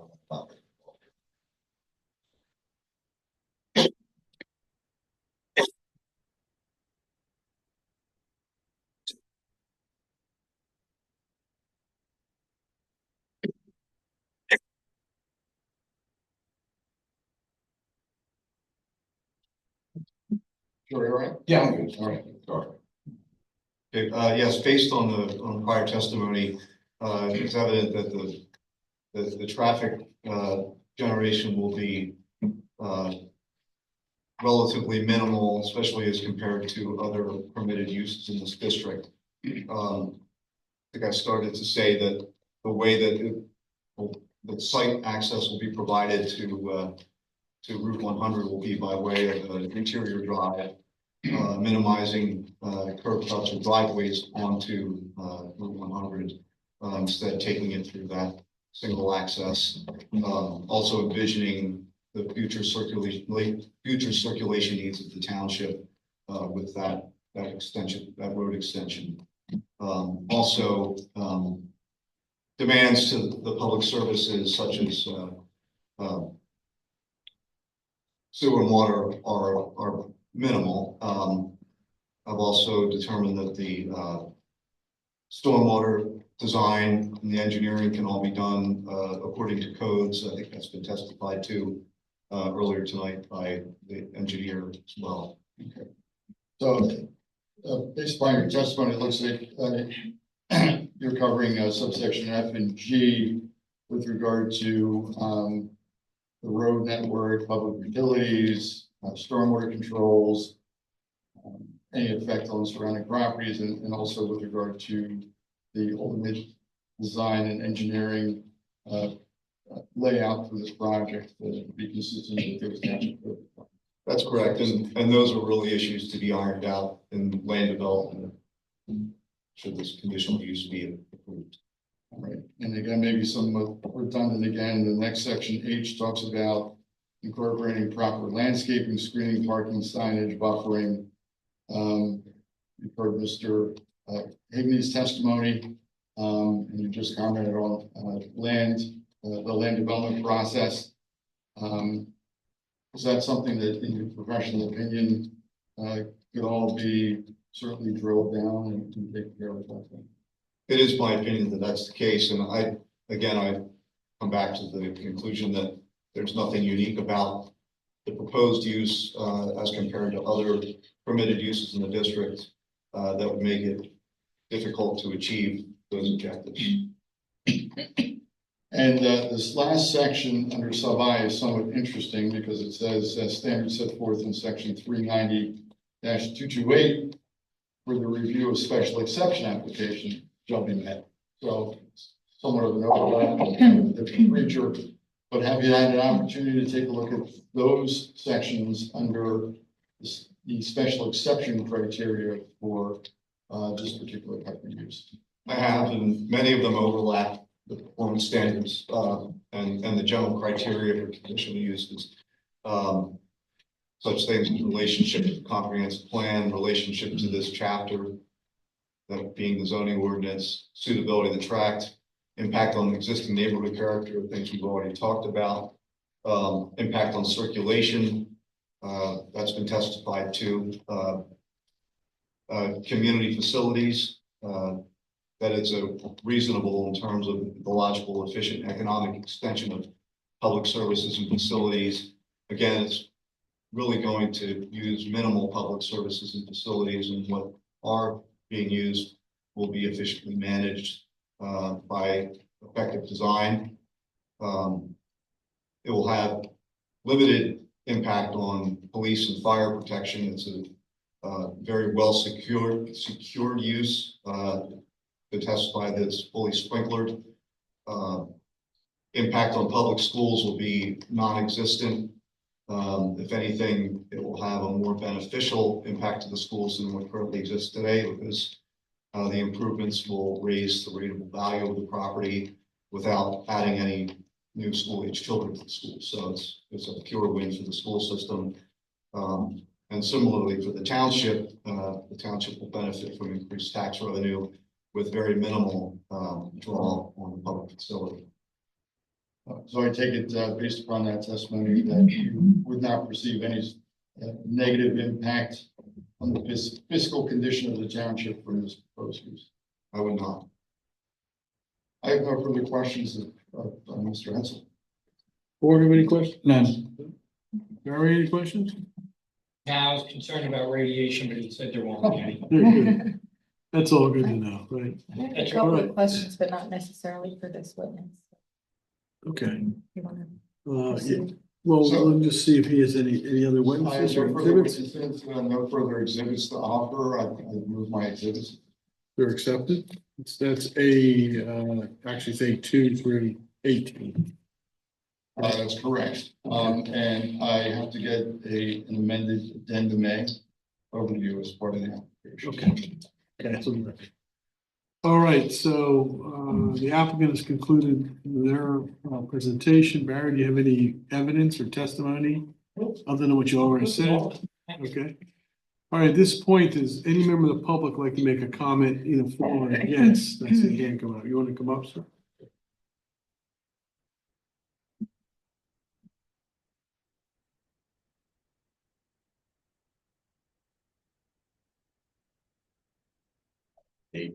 Pat McCabe. I have some notes. I'd just like to share with the board, so if you don't mind, I'll try and be quick. Go ahead. My name is Pat McCabe. I'm a partner in the Ludwig's Corner land in between the elementary school and the bank building that fronts 401 and is directly across from Weatherstone Commercial Development. Our address is 2800 and 2808 Conestoga Road. Our property abuts the proposed self-storage facility towards the south and the urgent care building to the west. I would like to give some background on our property and try to tie in the feedback I've received and share it with the folks at West Vincent Township tonight. I'll try to be clear and brief. In late 2023, after receiving information from Bucks County Sewer and Water Authority that there were EDUs, sewer capacity in Ludwig's Corner, my family decided to market the combined 2 parcels, 18 acres, for sale. We actively marketed the property through CBRE, who was the broker I was associated with at the time. I have 35 years experience in selling land, commercial buildings, retail shopping centers, and self-storage buildings. In speaking with prospective developers and builders, I communicated 3 things specifically. We marketed the land with the assumption that the township wanted the bypass road to connect from Route 401 through the parcels to Route 100. 2, we indicated and confirmed through Bucks County Sewer and Water there were 78 EDUs for sewer capacity.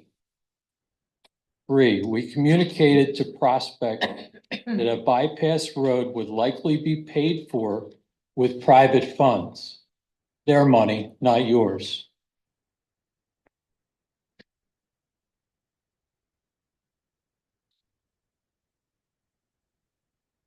Buyer interest was strong.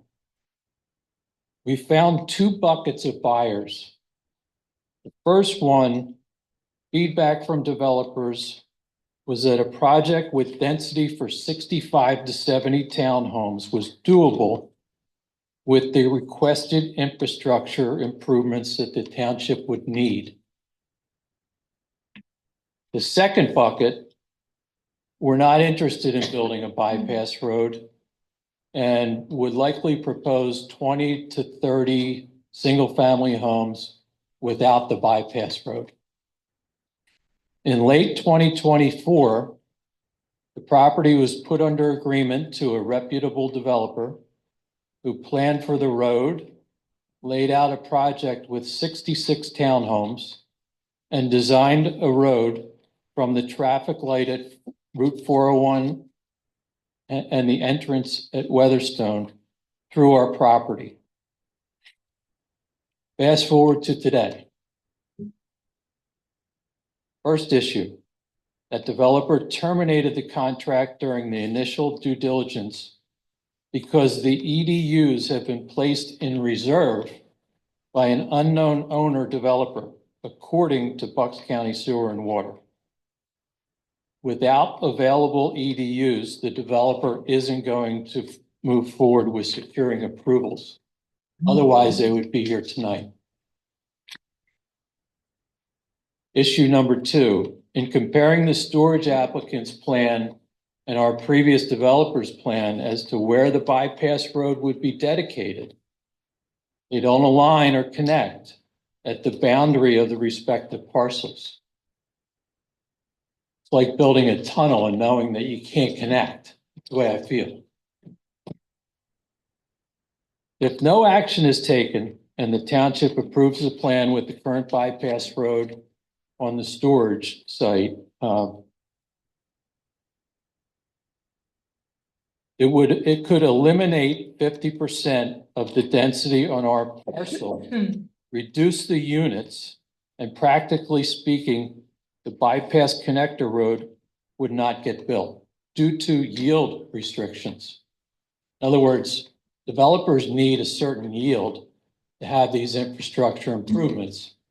If the road isn't designed properly, we're not going to have a road.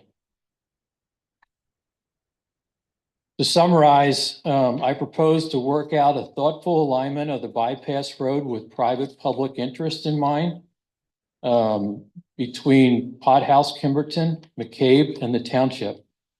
In addition, let's re-examine the Bucks County Sewer and Water position on sewer capacity within the township and if their policy of reserving sewer EDUs is for the benefit of West Vincent Township and carefully planned development. Finally, in terms of the proposed use, I have no concerns with storage as long as we can buffer the building from view of a future residential housing development. And urgent care is a benefit for the entire community, so I have no issue with that. The issue is the alignment and the connection. Thank you. Thank you. Thank you. Anyone else have any other comments or against? Someone up, state your name and address, please.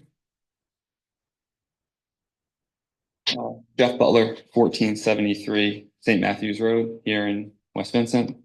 So I moved here in late 2022 and I've made an effort to get involved in the community, come up to speed with the resident. So I have three main points. I'll keep it short. One thing I just want to clarify. So you said you were going to do an amendment to Addendum A. I wanted to read something from Addendum A to start.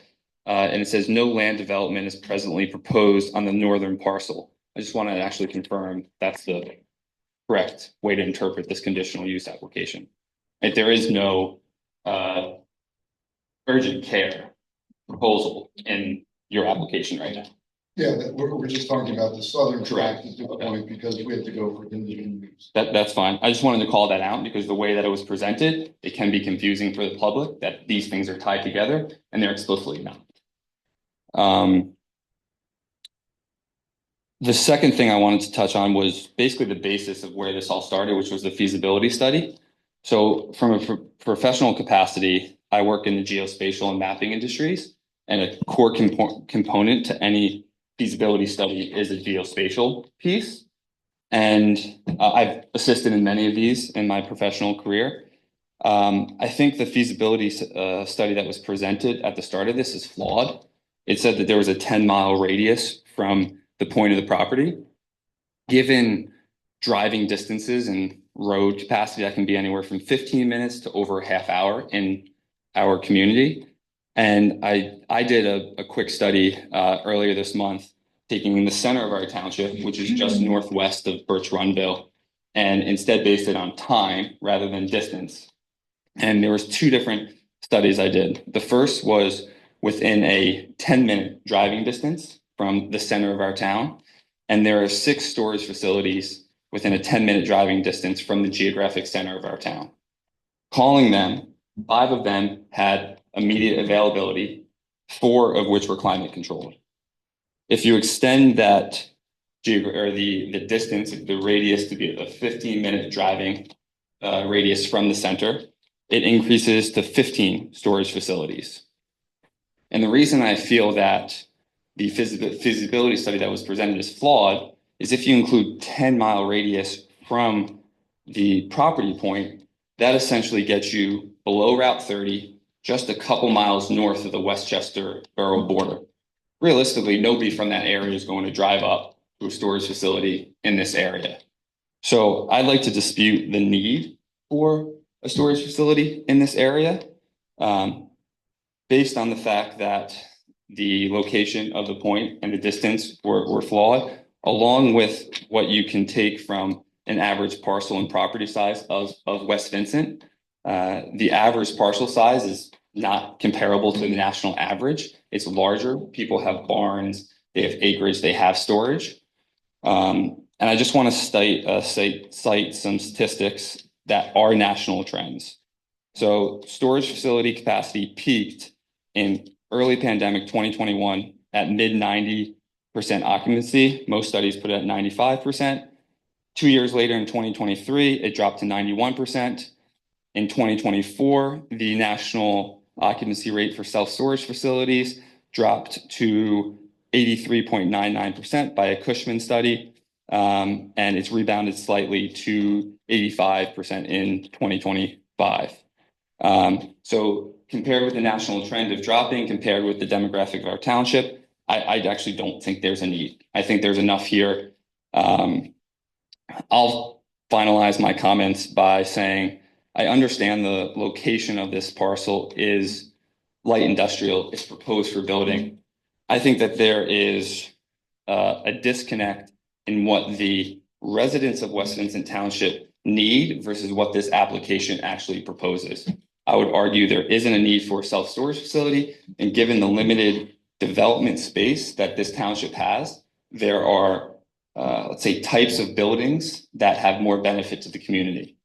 I feel like that is emphasized by just the number of studies and permits and checks that have had to be studied, massaged, double checked. I know there's concerns from an environmental standpoint from EAC, design concerns from the planning committee, and with the long-term viability of the business, if this were to go through. In 30 years, what does the township and its residents do with a 340-foot by 100-foot building? The reusability of that building is limited. And that's proven by national studies as well. So I think it's interesting that there was a comment also that the urgent care facility needs to be financially supported as well by a self-storage facility. I think that is unique, let me just say, from what I've seen from medical practices in the area. And finally, one point, I think that we can do a lot better in terms of job creation for our township. This would essentially create one, if not no jobs for the township. And I think given the limited development area, it's missing a real opportunity to do that here. Thank you for your time. Thank you. Anyone else in the audience like to comment? Did you have some more questions, Dana? I Very, did. very. Go ahead, Barry.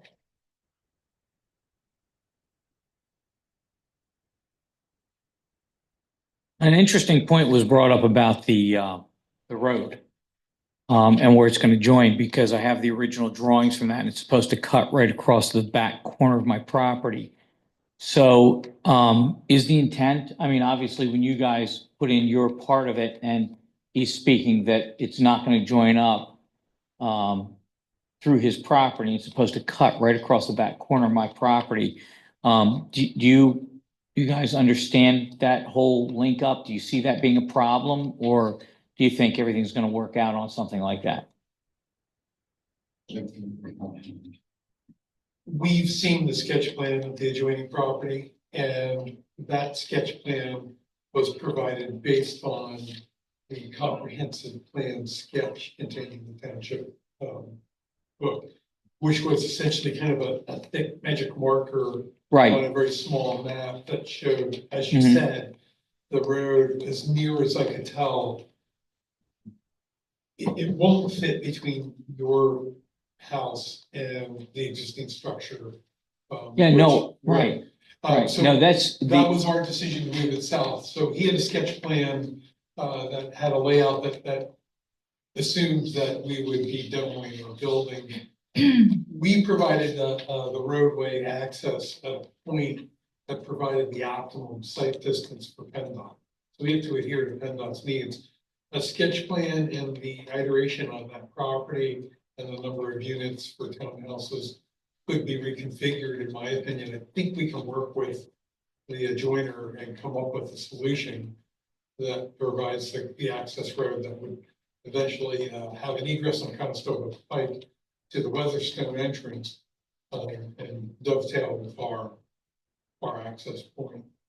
because the original drawings that I have in my file, it almost looked like it was gonna take out the urgent care building. I used to rent that building and go through the sand mound.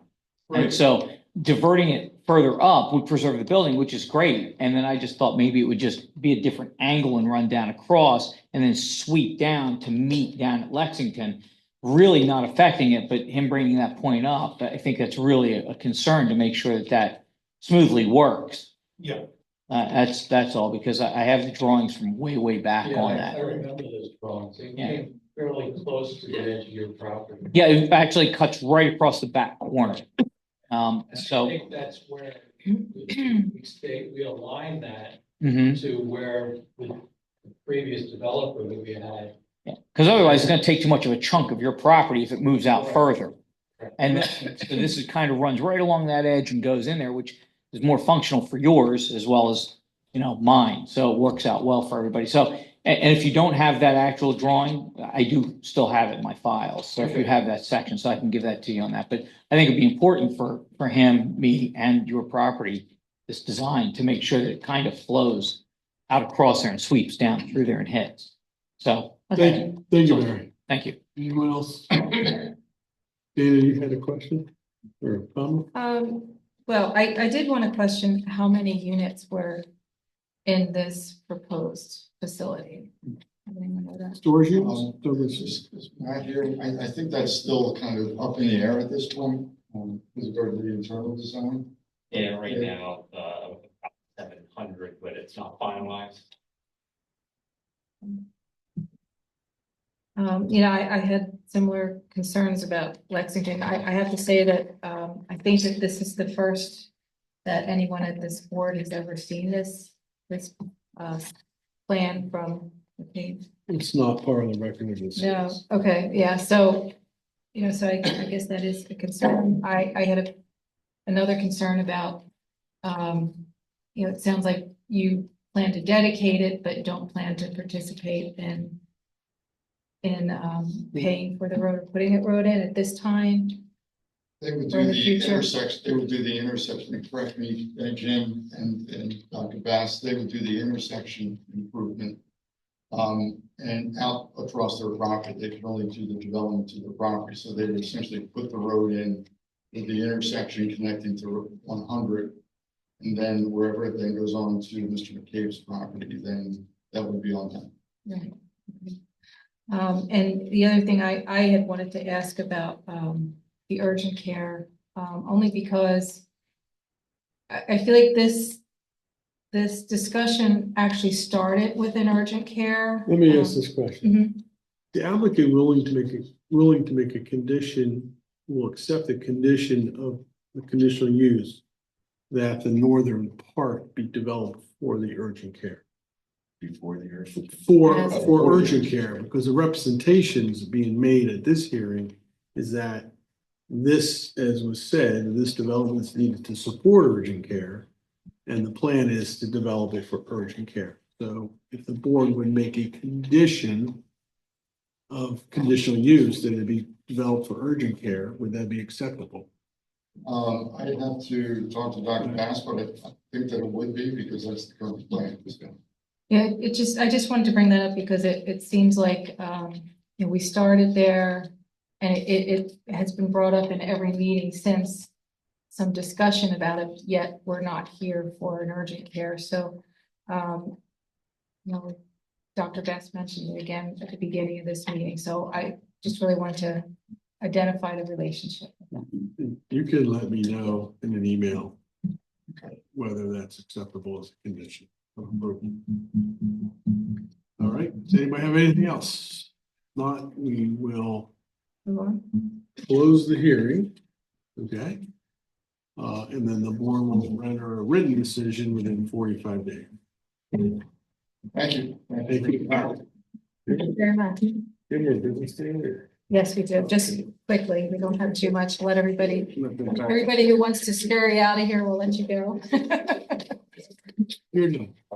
Just have a couple of items of business.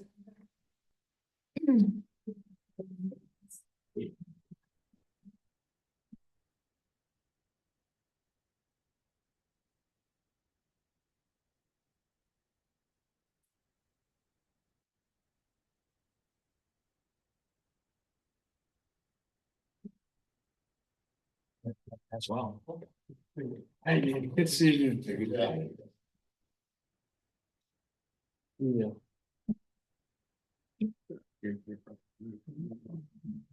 Okay. All right, well, let's just keep going. I think we have enough let's calm down here. Plan says to you. No. They're available. If you don't. Okay. You know where to find me. Okay, everyone. So we did want to make an appointment to our open space board. Would anyone like to make a motion for that? Motion to appoint Pam Brown to the Open Space Review Board for the term to expire December 31 of 2029. I'll second that. Any questions? All in favor? Aye. Aye. And also we had a bid award that we wanted to make a motion on. Make a motion for award bid for Kenwood Mobile Radios for the amount of $155 to David A. Hart of Mount Freedom, New Jersey. The highest responsive and responsible bidder. I'll second that. Any questions? Seeing none, all in favor? Aye. Aye. We don't have any new business or old business that I know of, so if there is anyone who would be interested in public comment, please come up. There's only two of you left. Going once, Okay, I think we're gonna adjourn. Our next meeting will be Monday, May 19th at 7 PM at the Township Building. You adjourned. Second. All in favor? Aye. Aye. Adjourned. Thank you. Thank you all. Who's Tommy's copy? I think